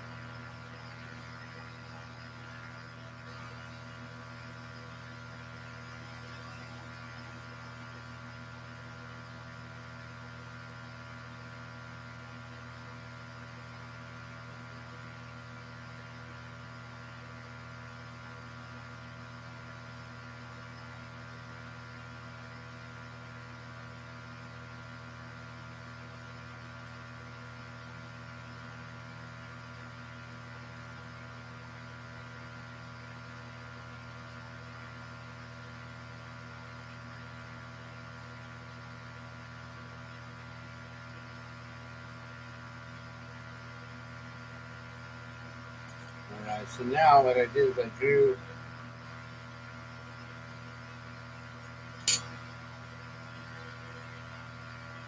a heart.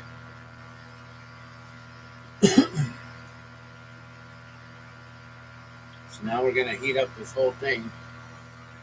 It's going to sink in, and it's going to kind of shrink up and get a little bit smaller with it all. Compress into it.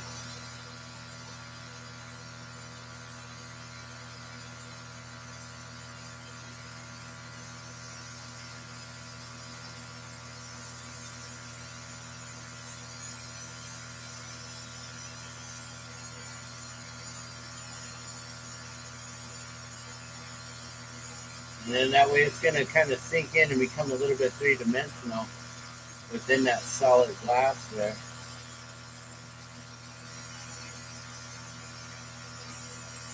The more I heat it, the smaller it's going to get. So it's going to start to compress, and it's going to implode upward inside of here. And as I'm working this, I'm going to also make sure that I come in and I keep that surface flat.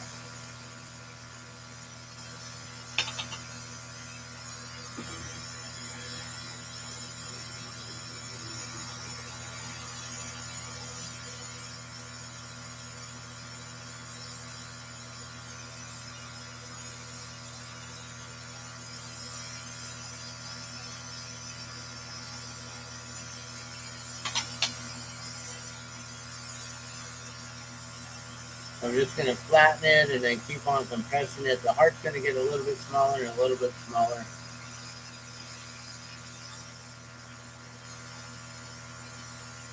And hopefully it's not too thin. I really hope that it will glow in the dark.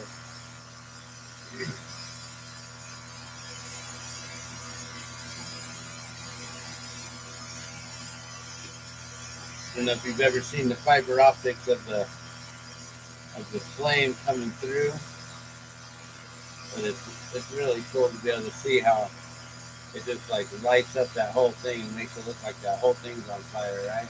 Like, it's hot. Just kidding.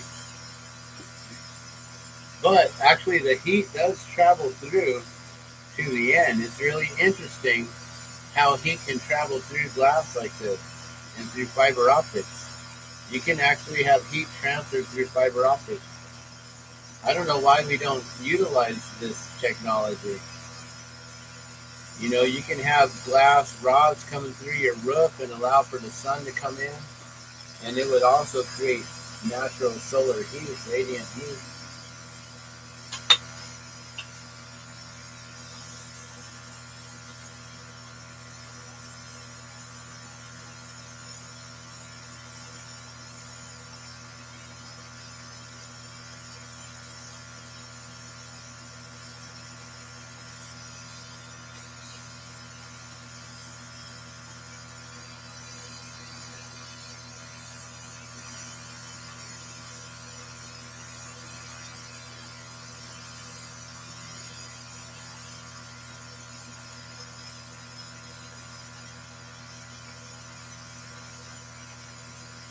All right, so now that heart has really, really shrunk down quite a bit, guys.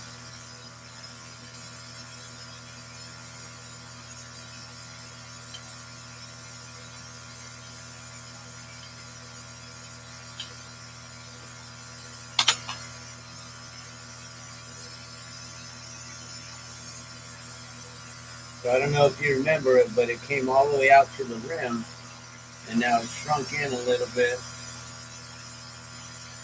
I'm thinking I might like that size. And see, so from the back it's going to look small, but from the front it's going to look magnified, because the top of the shell, you know, is going to be,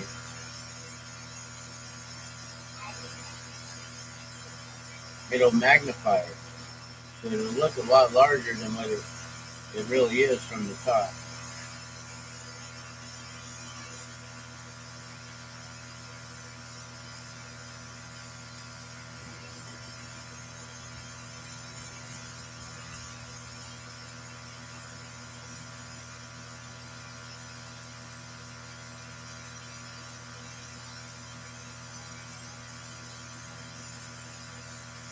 Yeah, just making it smaller, making it more condensed.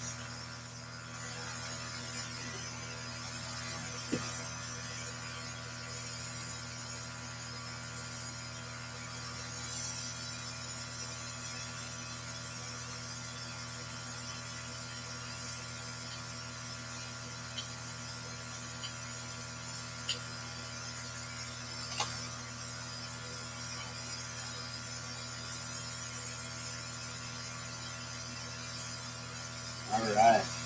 I like the size of that. Okay, so now we're going to go ahead and do some fuming. So fuming, basically what it is there's like a little chunk of silver on this here. Or at least I hope so. If not, I'm going to have to get a piece. And I'm going to basically heat up the metal so hot that it melts, that it evaporates.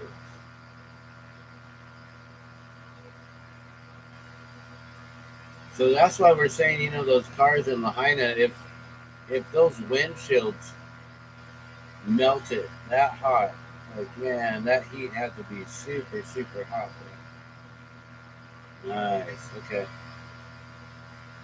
So now we got this beautiful metallic surface here, and no more heart. You see that? No more heart at all.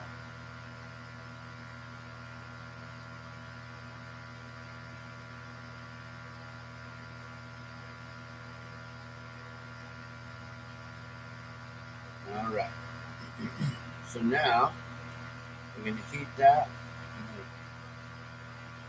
Make sure that that's all nice and embedded in. And we're going to start to build. We're going to start to build this. We're using this color here.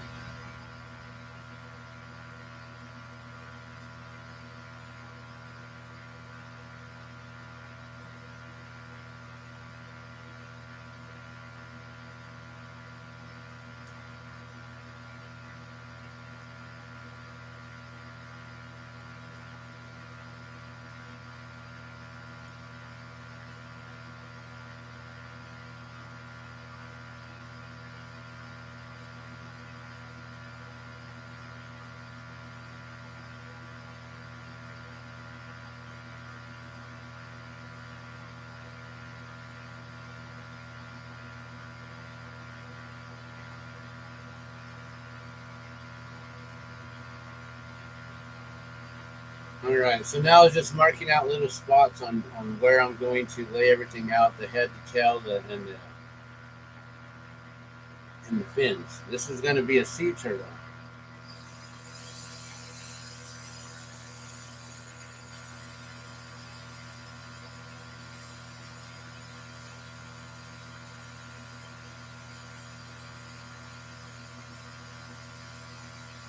And now I'm like, okay, we're going to have to do something else to this. I'm going to add some texture.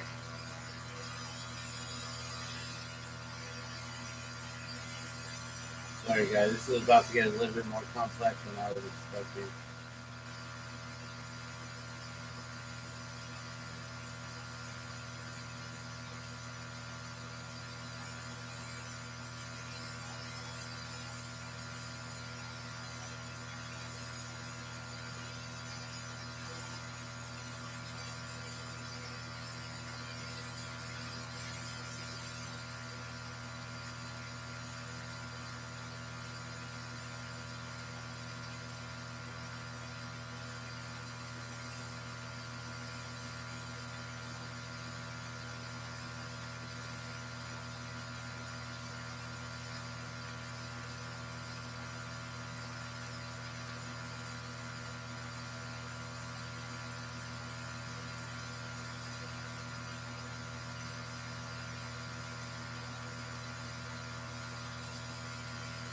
Alright, gonna get like this now.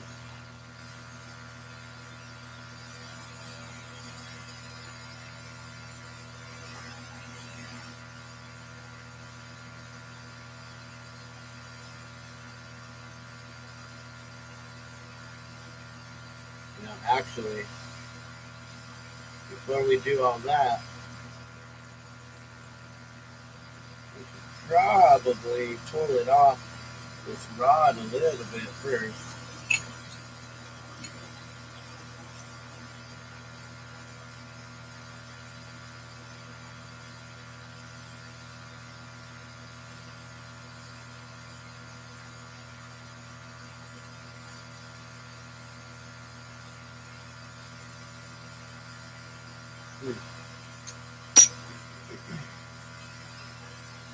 I'm going to add a color to the bottom, and I'm going to leave it like that. I'm worried if I put a punchy there, it's going to mess up that nice sheen. How else am I going to remove it though? I have to have a punchy there. I have to eventually put a punchy there.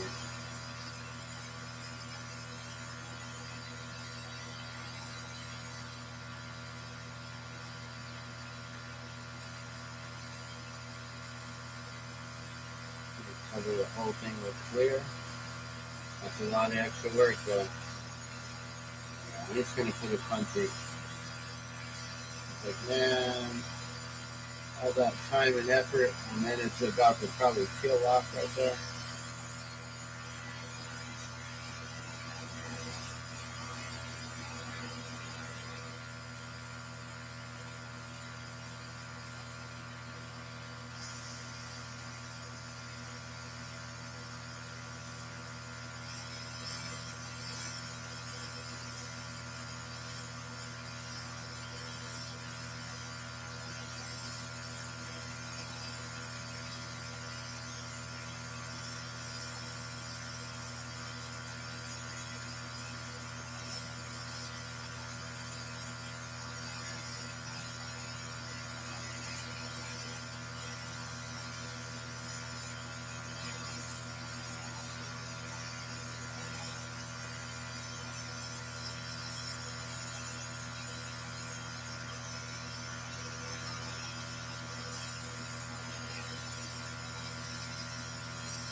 Sorry I went quiet because I'm deciding, am I going to just take it off now, round it,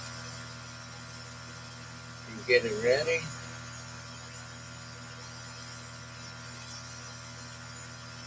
I think now's the time I'd have to. I was hoping that punchy is strong enough to hold it.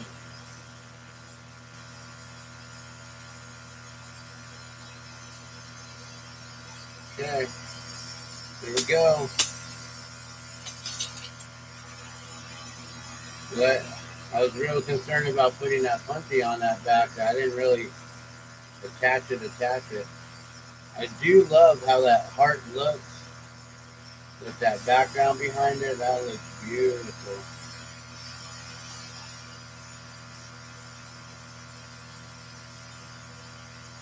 I'm going to remove some of this excess glass here. We're going to make the turtle shell.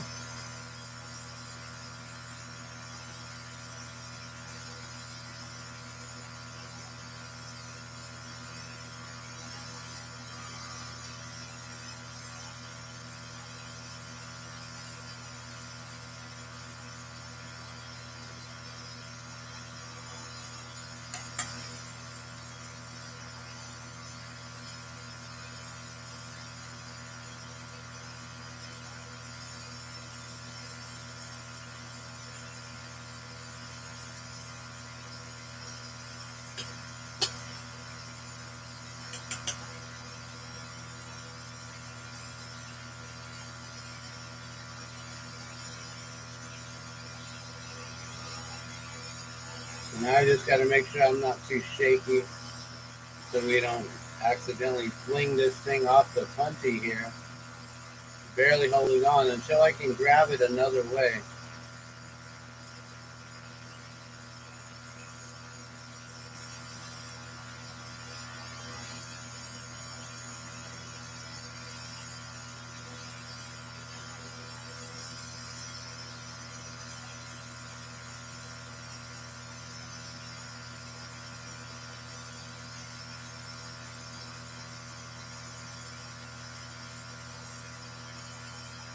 So hot, just glowing bright right there. Oh wow, that camera picks it up. Okay, there you go. Woo, I'm scared to drop it. Alright, here we go. We got this all ready. This is going to be the head right here. Going big or going home. Oh wait, I'm already home.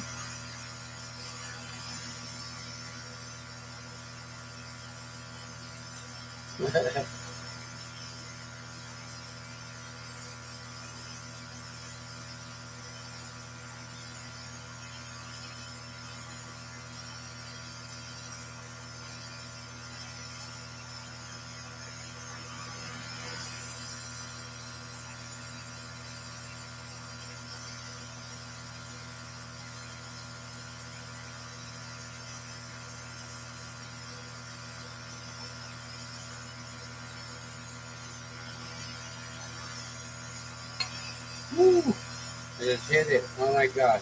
Okay, I guess that punchy is attached pretty good because it did not just disconnect. Getting the stuff on the table here.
Okay, I think I'm just going to try to do this organically in a way that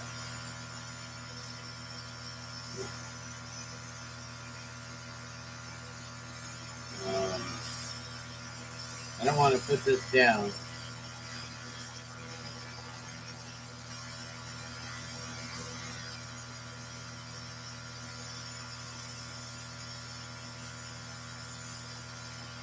I'm going to make these fins, but I still got to add the lines, or sorry, all the texturing to it. So these are going to look like just little nubs, I guess, for a minute. So I can get everything laid out.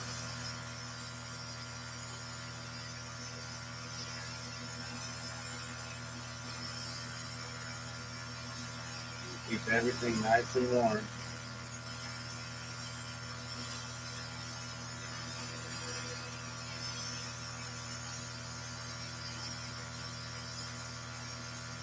So this is definitely not something that I'm going to be mass producing over and over.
Oh, what's up?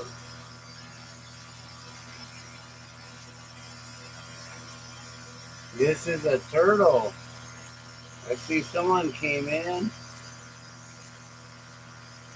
Unknown. So yeah, what's going on? So I'm Dan the Glassman. I just saw you came in here. I'm actually live on YouTube as well. And I am making this in honor of Lahaina, Maui, all the children who have gone missing, the whole entire town completely burnt, completely gone. Lahaina is gone. So this is in honor of them, tribute. Today they're having a candlelight vigil. And so I figured I might as well light my candle here, my torch, and make something for them. So earlier I was working on some hot air balloons. I'm known for replicating balloons and things like that. But right now we're working on this turtle here.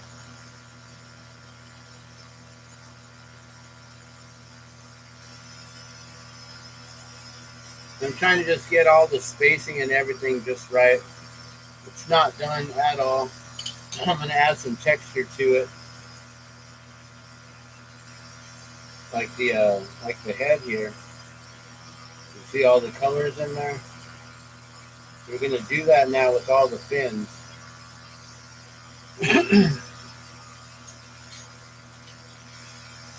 So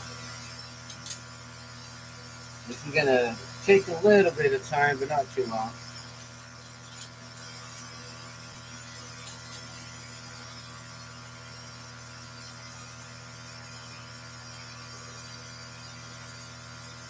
Oh, so you didn't know about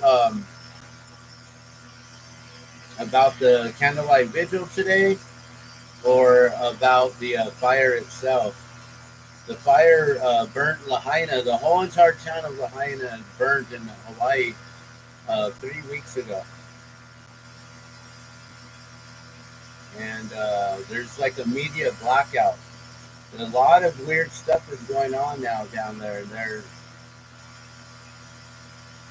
They don't want people to be there. They don't want cameras to be on the ground.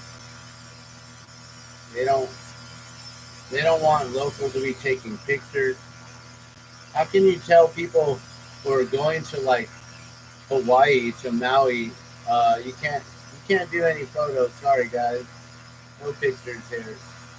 Like what? Like I need vacation photos. What do you mean no photos? So yeah, there's some strange stuff going on. Um, the National Guard has been deployed there. You can't go into Lahaina now, like at all.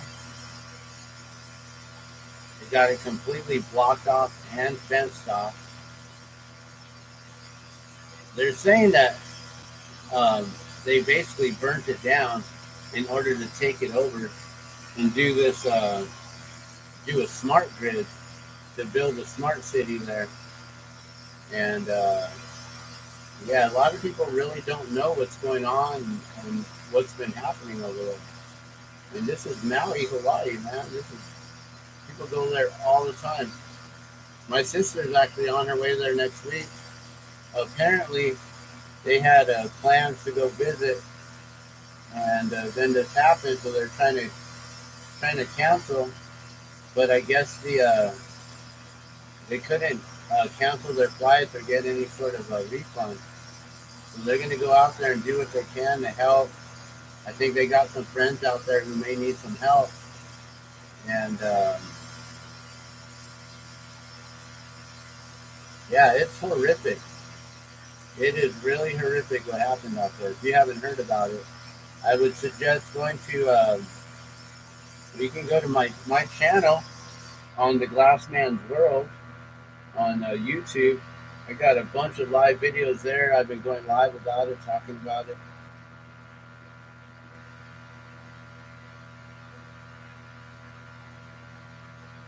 Oh, that's so much better. I should have turned down that heat earlier.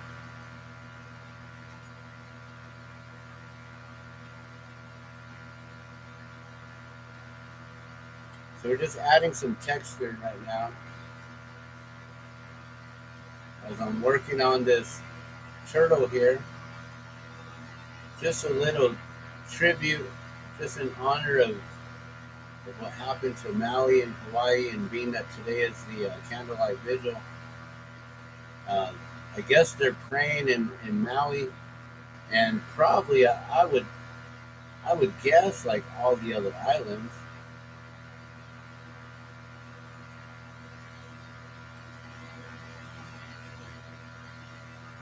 I heard that the people of Oahu, they did a paddle out to the sea, candlelight vigil, which is extremely important.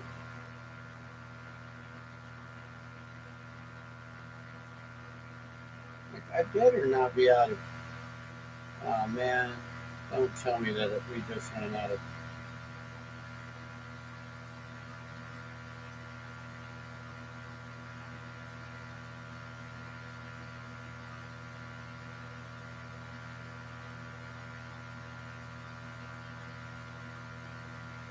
My flame seems to be getting smaller. I'm like, wait a minute. I know I have a new tank of propane. Did I just run out of oxygen? That would suck. Just getting started on the first day and bam, already done.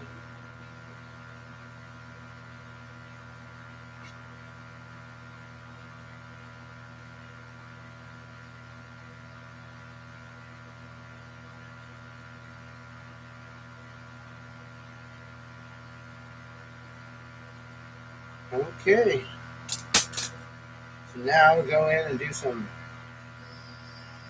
general shaping on these.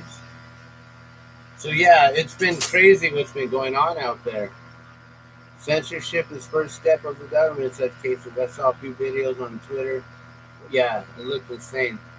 Yeah, yeah. So there's a lot of stuff going on. I got videos on. I don't know if you heard about the whole blue. Like for some reason, things that were blue didn't burn. I guess. Like, how do they not catch fire? That's some crazy stuff. I've been following this guy Eric from Hawaii Real Estate, and he's really doing things for the people and raising funds right now. The biggest thing right now, biggest call to action is to raise $3.5 billion, $3.5 billion, so they can secure, basically pay off all of the mortgages.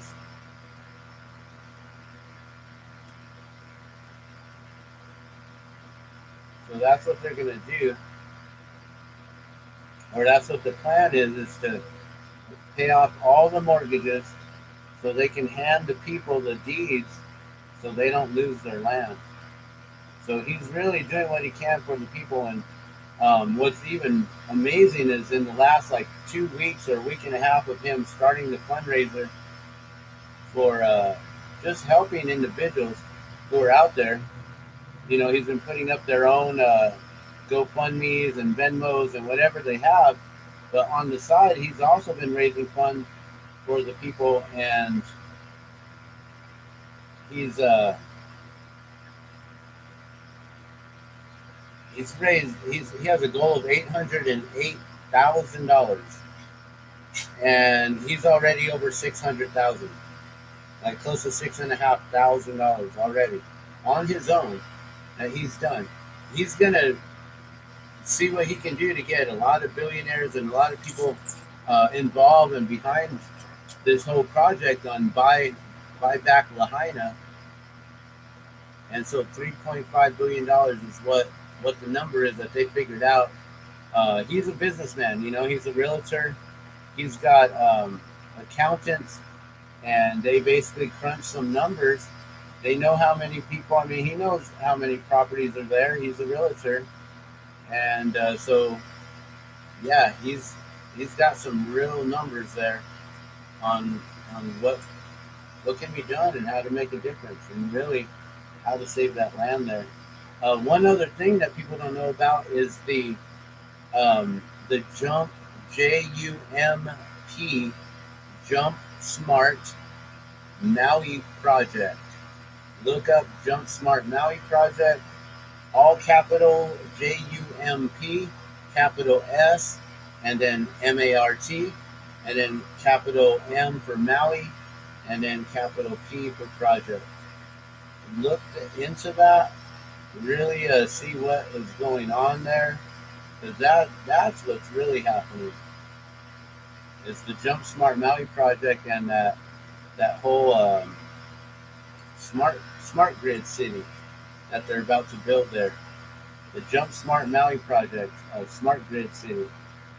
Look into that. It's basically going to bridge connections with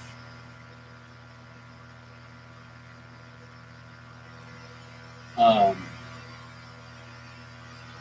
sorry, with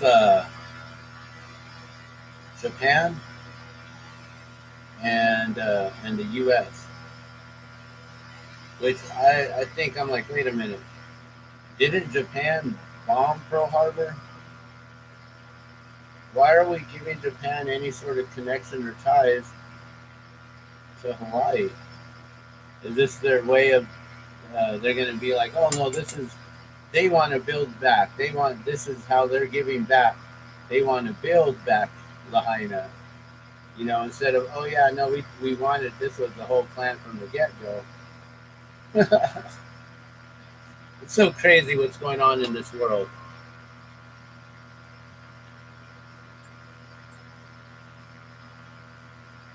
Oh yeah, I heard about that they raised a lot of money there, but then they said a lot of that money ended up going to like Red Cross and to FEMA, and the people didn't get any of it.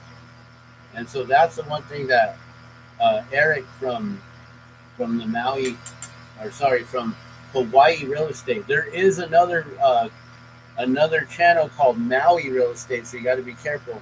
We're talking about Eric West from Hawaii Real Estate, and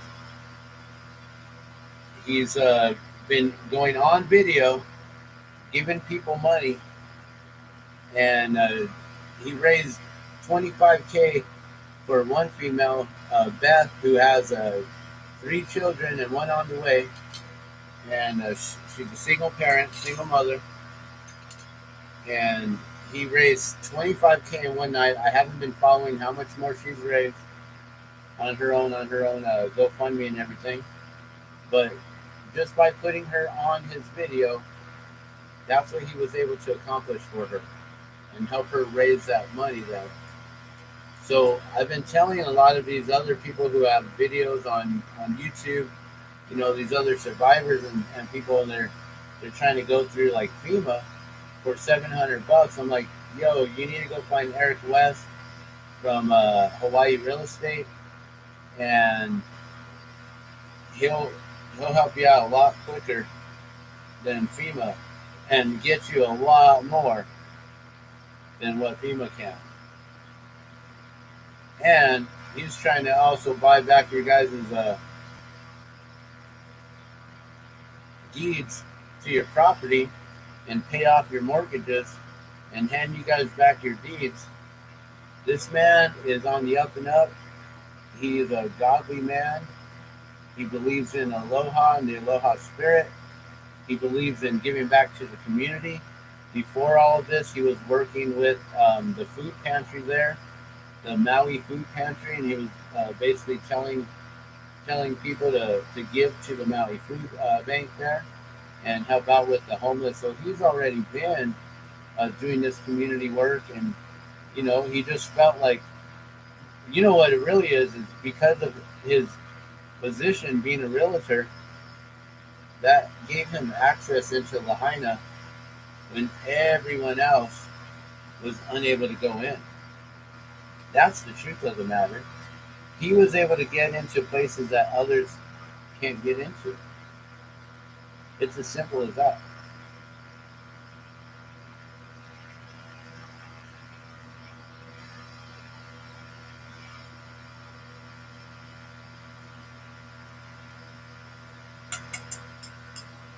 There's some other footage out there from other individuals that I've been following.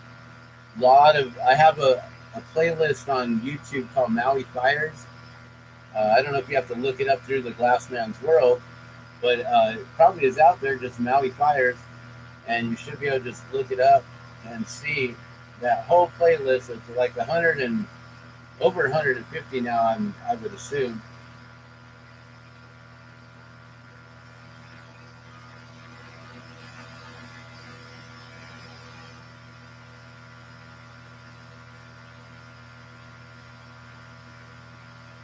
So yeah, please go check out Maui Fire's playlist on YouTube. I really need to learn how to use my Discord, so then I can get all that stuff going up here, because then I could really reach out to a lot of people here on Twitch TV and elsewhere. Okay.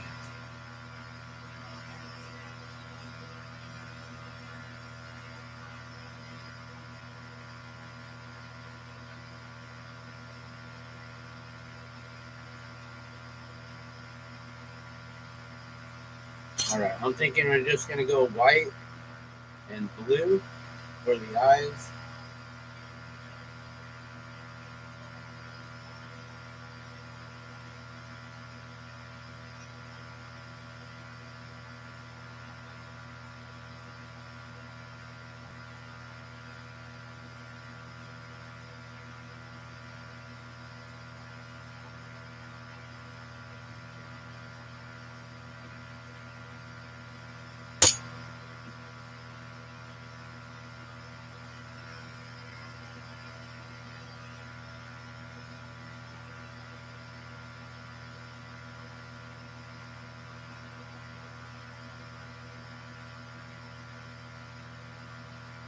Looking good, eh? With the heart. And I can't believe that Punty actually is holding. And I'll come in and I'll read the comments here in just a moment. I forgot. We need to turn this into a pendant. Well, where are we going to put the loop? I didn't even. Usually I make the head the loop. Oops. Forgot about that. We're going to have to just put a little loop right on the bottom of his mouth there. All right. Let's get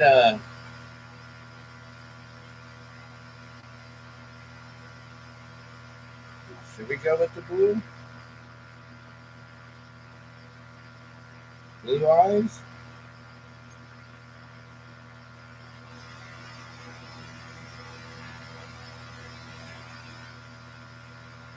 Well, we're going to have to now because I already did it.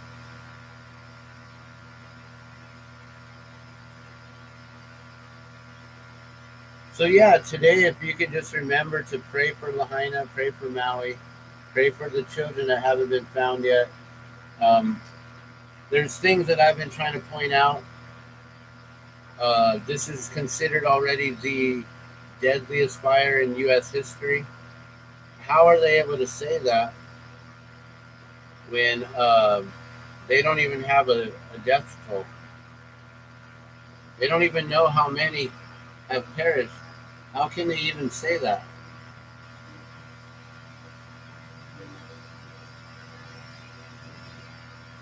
How can they say that it's going to be more than the Great Chicago Fire that had over 1,000 individuals lost? How can they say this already when they don't even have the numbers? And also the official number is what? Only at 115? They stopped counting like 2 weeks ago? Seriously? Like, how? I don't even know. I don't even get it anymore. People aren't waking up to be paying attention to any of this stuff.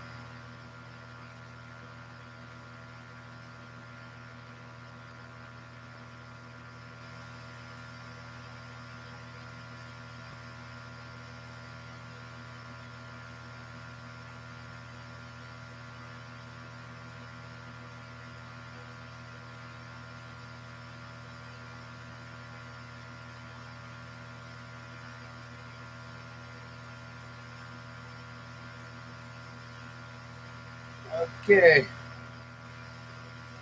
I'll put a loop on there.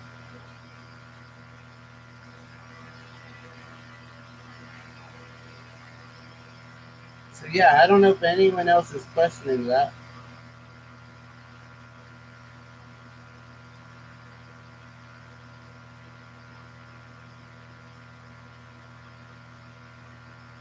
But it's been claimed since like the get go that this is the deadliest in U.S. history, the deadliest fire in U.S. history. Before they even come out with the death toll, while it's only 115. So how can they say that unless they know for sure what the actual total number is, and they're just not letting the public know? They know. That's the thing is they know. They know how many children were at home that day who didn't go to school that day. They know.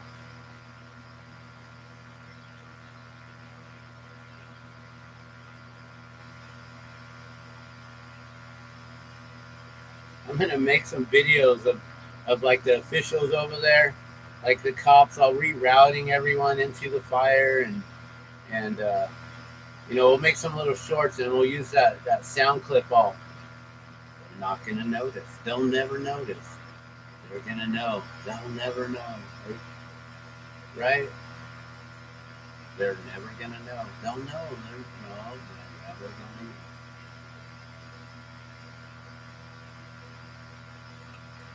So yeah, there's some crazy stuff that's going on over there. I've got videos. One of the coolest videos I made, coolest. I don't know about coolest. One of the most informative videos, latest videos that I made, talks about blue blocks lasers with a question mark like that. Blue blocks lasers? Like what? So a lot of people are talking about that color blue, and for some reason, how it's blocking anything from catching fire. People are like, what? How is that even possible? And then you realize that um, there's a way that they can program different lasers to not harm certain color frequencies, certain color spectrum frequencies. So if they can control that, like there's so much that they can do that people don't even realize. You got mad scientists on this planet here doing so many crazy things. They're getting paid good money from your taxes too. Well, from our taxes, I guess.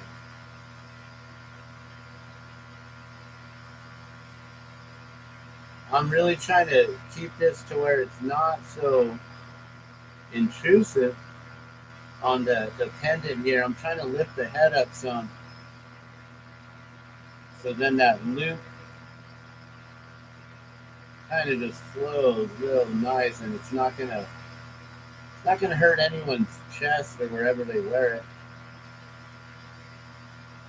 I try to always be uh, real mindful of that. This is jewelry. You want to make it comfortable. Someone's gonna wear this all day, every day. Isn't that beautiful? All right, I think I'm done. I think I like it.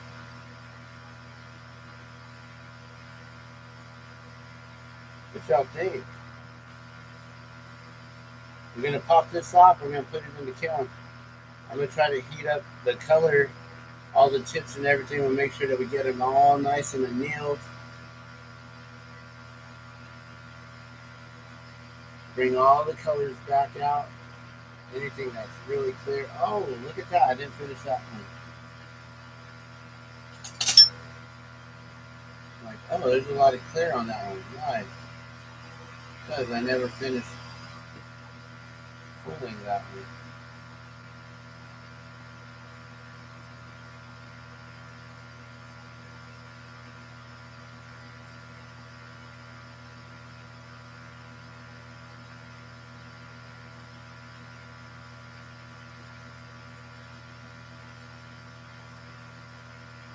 All right. That's a Maui pendant right there to show our love, to show our support. The love turtle, the aloha turtle, right there. The aloha, which I don't know if I can call it that. People might get offended and say misappropriation, but this is the love turtle to show them that aloha spirit, that love, to let them know that we're out here thinking about them right now, praying with them, praying for them, watching what's going on with all these other powers that be and everyone that's trying to get their hands in the cookie jar. Go check out Oprah Winfrey's house. Go see the color of it. There's a lot of these memes going around saying like, why is all these celebrities got their houses painted this crazy sky blue? That's not the truth. They are blue, but they're not all crazy like this color blue. It's a different blue, but they are. Go look up Oprah's home. I was surprised when my wife showed me that when I was live one day. Oh, you know what that means? That means it's the 420 happy hour, guys, and we just finished. We just got done. That means it is time to have some fun. All right, here, let's finish this up. Gotta snap that off. Dang it. Why you gotta be peeling that away, Bobby?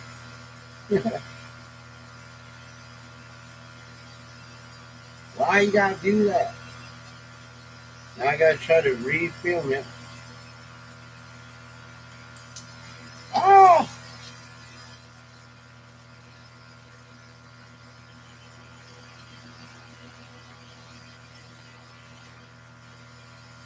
I just shot that silver onto me, didn't I?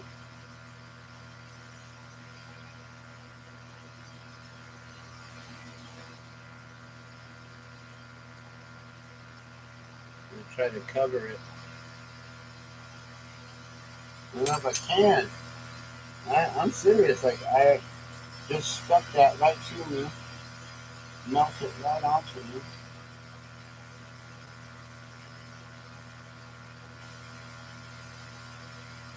Oh, actually, it's right there. Here, let me see if I can pick it up.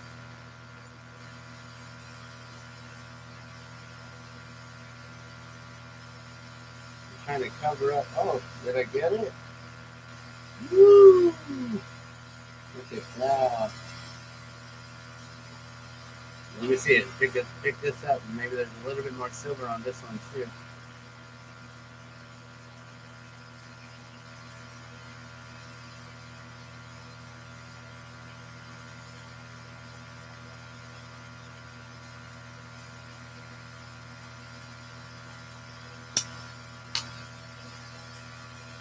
You know, that looks really awesome actually.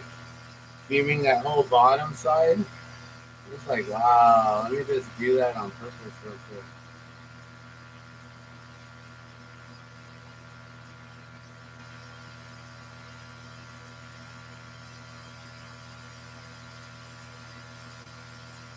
And then you're gonna have to expose everything on the top side. All this extra work. So worth it though.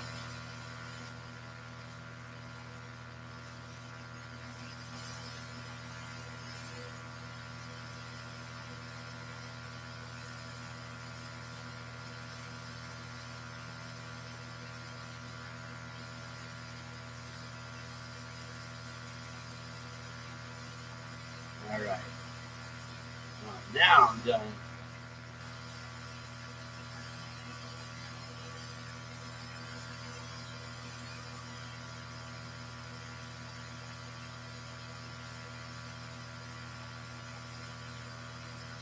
Alright. Uh-oh. I lost the Twitch feed. My battery must have died. You guys are lucky you get to see this. Okay, I'm dropping it as carefully as I possibly can in the kiln. Alright, ready? Here we go.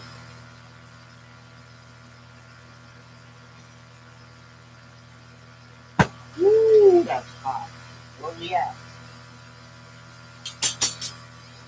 Alright, that's at over, that's 1100. I mean, it's way hotter than we need it to be. We can bring it down to low. And that means I'm done. It's 4:20. I'm going to go and enjoy my time. Oh, you came over here. Yeah, my Twitch went offline. So I'm sorry about that. I don't know what happened. I'm glad that you found me over here at the Glassman's World. Did you get to see it? I just showed it off. I don't know if you got to see it. I can't pull it out of the kiln now. That thing's way too hot. I was about to, yeah, it's too bad that the Twitch went out. My phone, I should have plugged it in. I don't know if I have a plug to plug it in here. So I can't get that going again. But I'm going to do a big old rip smoke for 420. If you smoke, go ahead and join me. Here, let's not put that there. Because I don't know how bad YouTube is about things.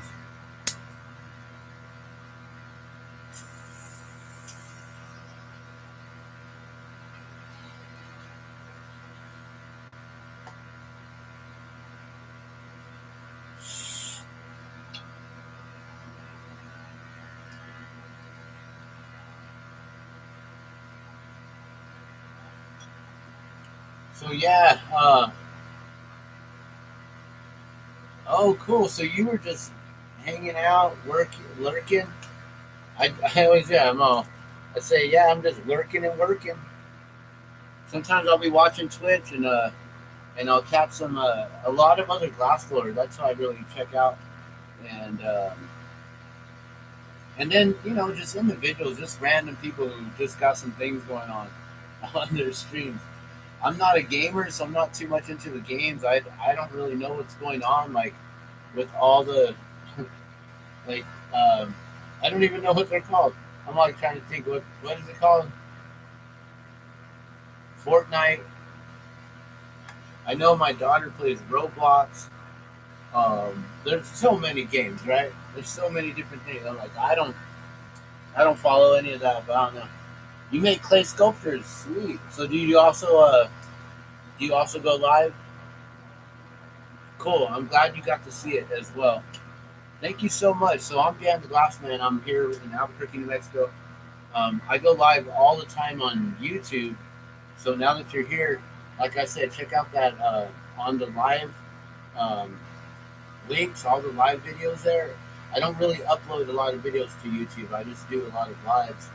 And go to the live playlist, check out Blue Box Lasers, and also like the last two or three, like the whole entire call to action. Oh, okay, cool. Yeah, I got into some clay like as in high school. I did a lot of different art classes. That was fun to just be able to play around and do things. I never was good on a wheel though. I could never get it like centered. Never. It was just like,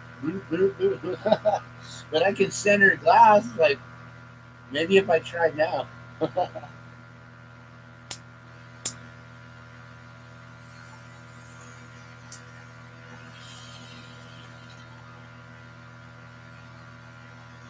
So I had made some hot air balloon pendants earlier. This is what I was working on before you showed up. This is a glow in the dark one, and it's just basically white with like a translucent green. So I made four of those today. So I used some of that translucent green with the glow in the dark, which I basically used up a whole entire stick of glow in the dark. These sticks are short though, compared to like this one here is a brand new stick of color. This is what they normally come, something like this, you know, like two full length pencils and then some, and about the size of a pencil.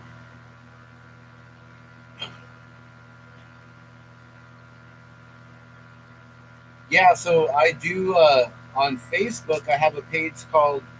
Well, you can just um,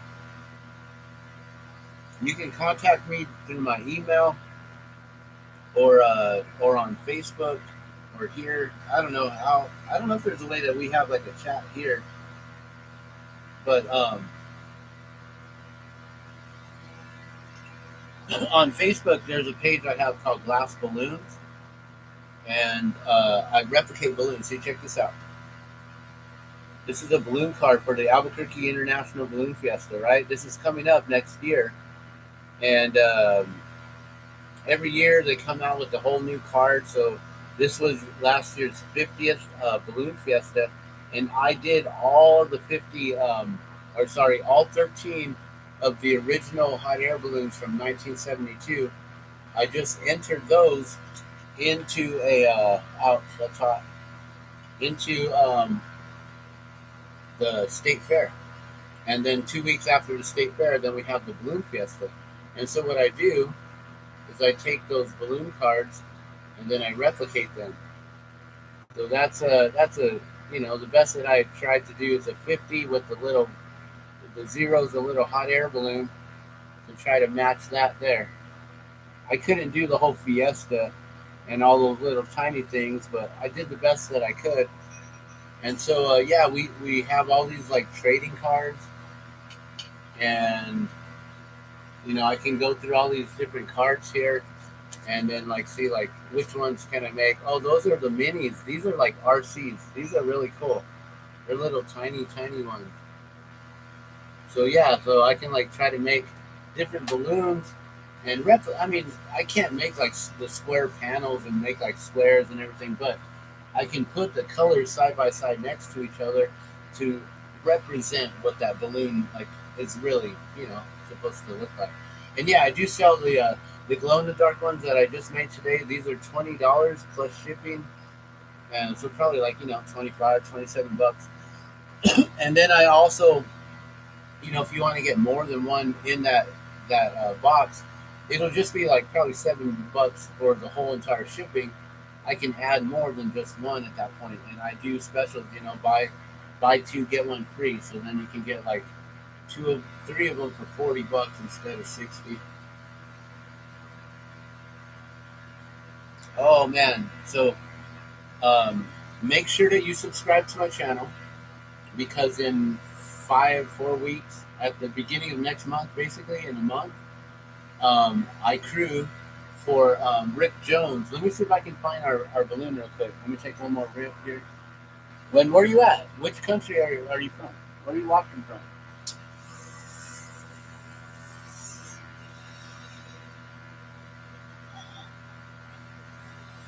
Cannabis is totally recreational and legal here for 21 and over, so that's why I'm able to partake. But on YouTube, they're still like, oh no, we can't, no. Like, well, it's legal here. I can't get in trouble for it. But I guess on YouTube, you guys make me get in trouble.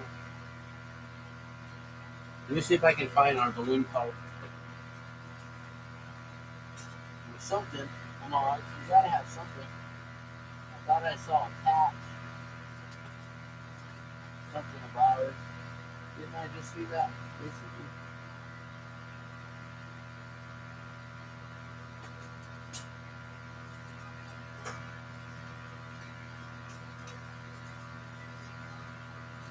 No, no, no, no, no. It's fun is going around to all the different balloons while they're up, and then getting all of the different. Oh, look at that!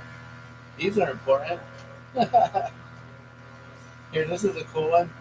Everyone knows Smokey the Bear. People say it's Smokey Bear, but I've always known it as Smokey the Bear.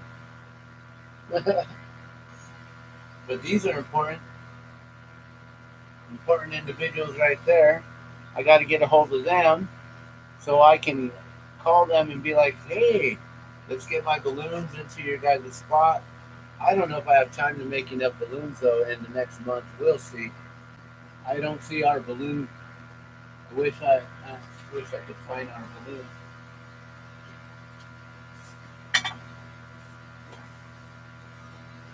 Here, look. Here's a bag of tricks.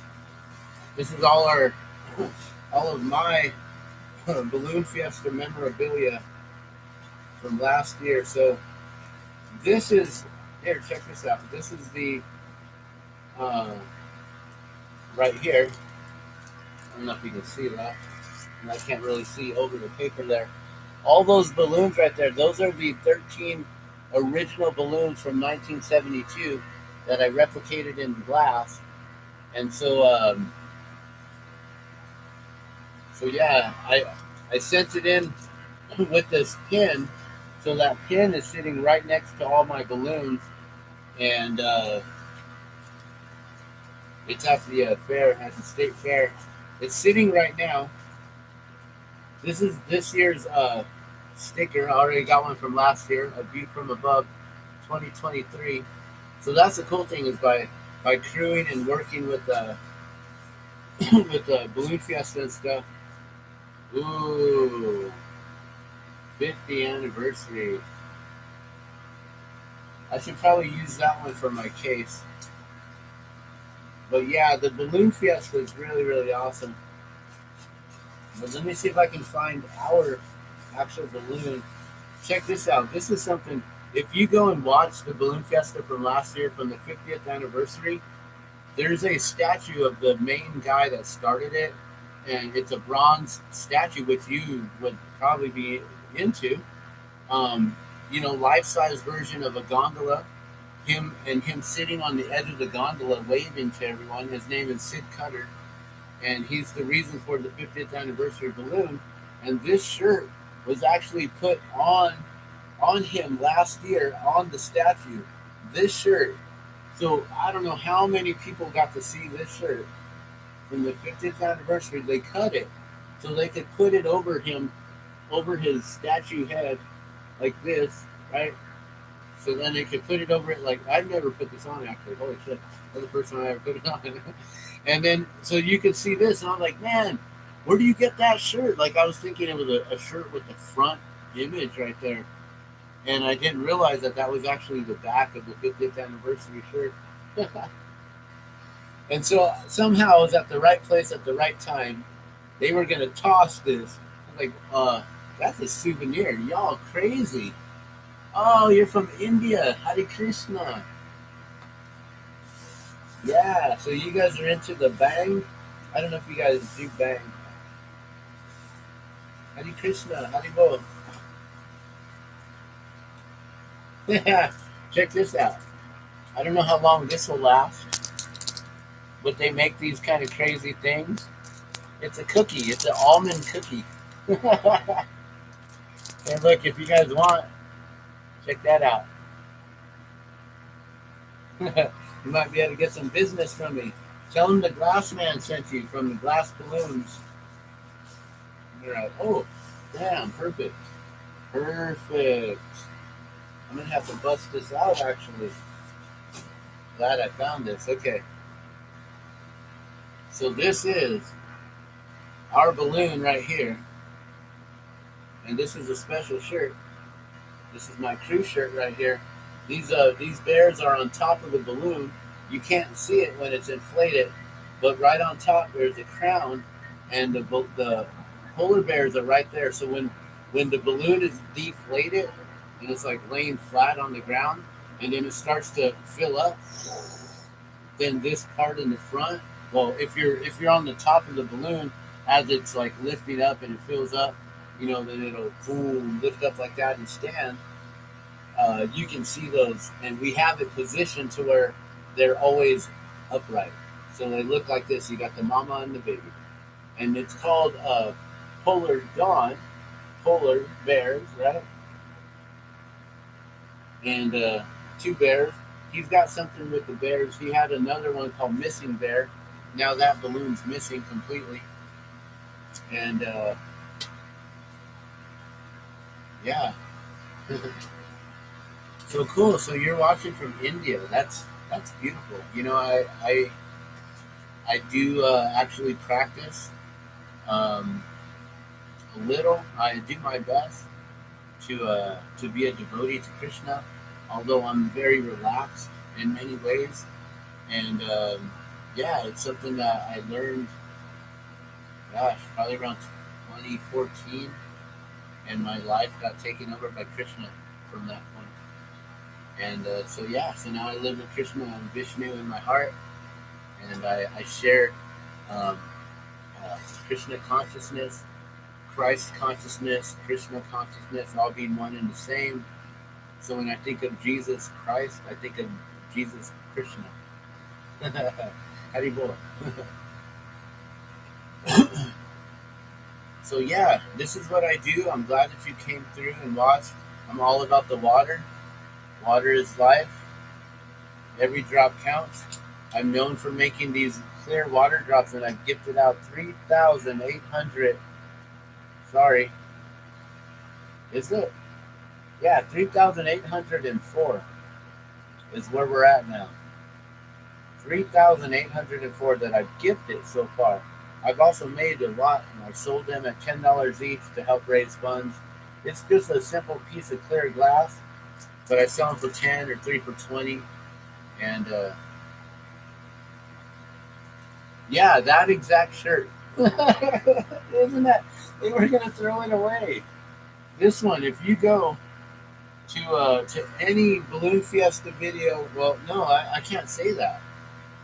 I can't say if you go to any Balloon Fiesta video. If you go to the first Balloon Fiesta video from last year, the 50th anniversary, you might be able to find him or look up Sid Cutter's statue. No, I don't know if you can even look it up. Like that's the thing is there's all these people that had walked past it, millions of people, right? I think someone stole the hat off his head eventually, but I got the shirt. I got the shirt that was being worn by the statue. That should be in a museum, right? Oh, right. So yeah, it's pretty cool. So I don't know where our pilot was recently at, but I believe he flew over the Andes recently. Is that part of India or somewhere near? But I believe he just flew over there, and they had to get special permission. Every day they had to have, like, I don't know who it was, the National Guard or someone, some sort of government entity that had to let them know whether they could even fly or not. Like, it was pretty interesting. I only fly with him. I only crew with him when he comes into town um, for the Balloon Fiesta every October. So we're looking forward to seeing our friend, our good friend, Rick Jones, and flying and having a good time. It's really fun because he actually takes us up on the balloon ride. So that's what I'm saying. Make sure that you do subscribe, and that way you can follow my ride. You can go up in the balloon with me as I go live. Here's one of the latest balloons that they made. We're known for green chili and red chili. The other side is red, but if I flip it, you can't see the other side. It'd be cool if they had a dual card where it showed the red and the green. I don't know if we have anyone from India that comes to fly, but I'm sure there are people. I mean, they come from all over the world. I'm trying to find our balloon, and at the same time, I'm looking through to see if there's anyone from India. Oh, these ones are popular. Everyone loves the bumblebees, and when they take off, they usually take off hand in hand. They're velcroed together, so when they lift up, they're like touching each other, and then they separate in midair. Cool. Oh, it's 4 in the morning. Well, good morning, good evening, have a good night if you're going to bed. And yeah, I'm gonna get going too. But it was good talking with you, and thank you for joining. Hare Krishna, Hare Bol. Many blessings to you. I give thanks, and hope to see you again on the live feed soon. All right, I'm gonna let y'all go. You guys have a beautiful day.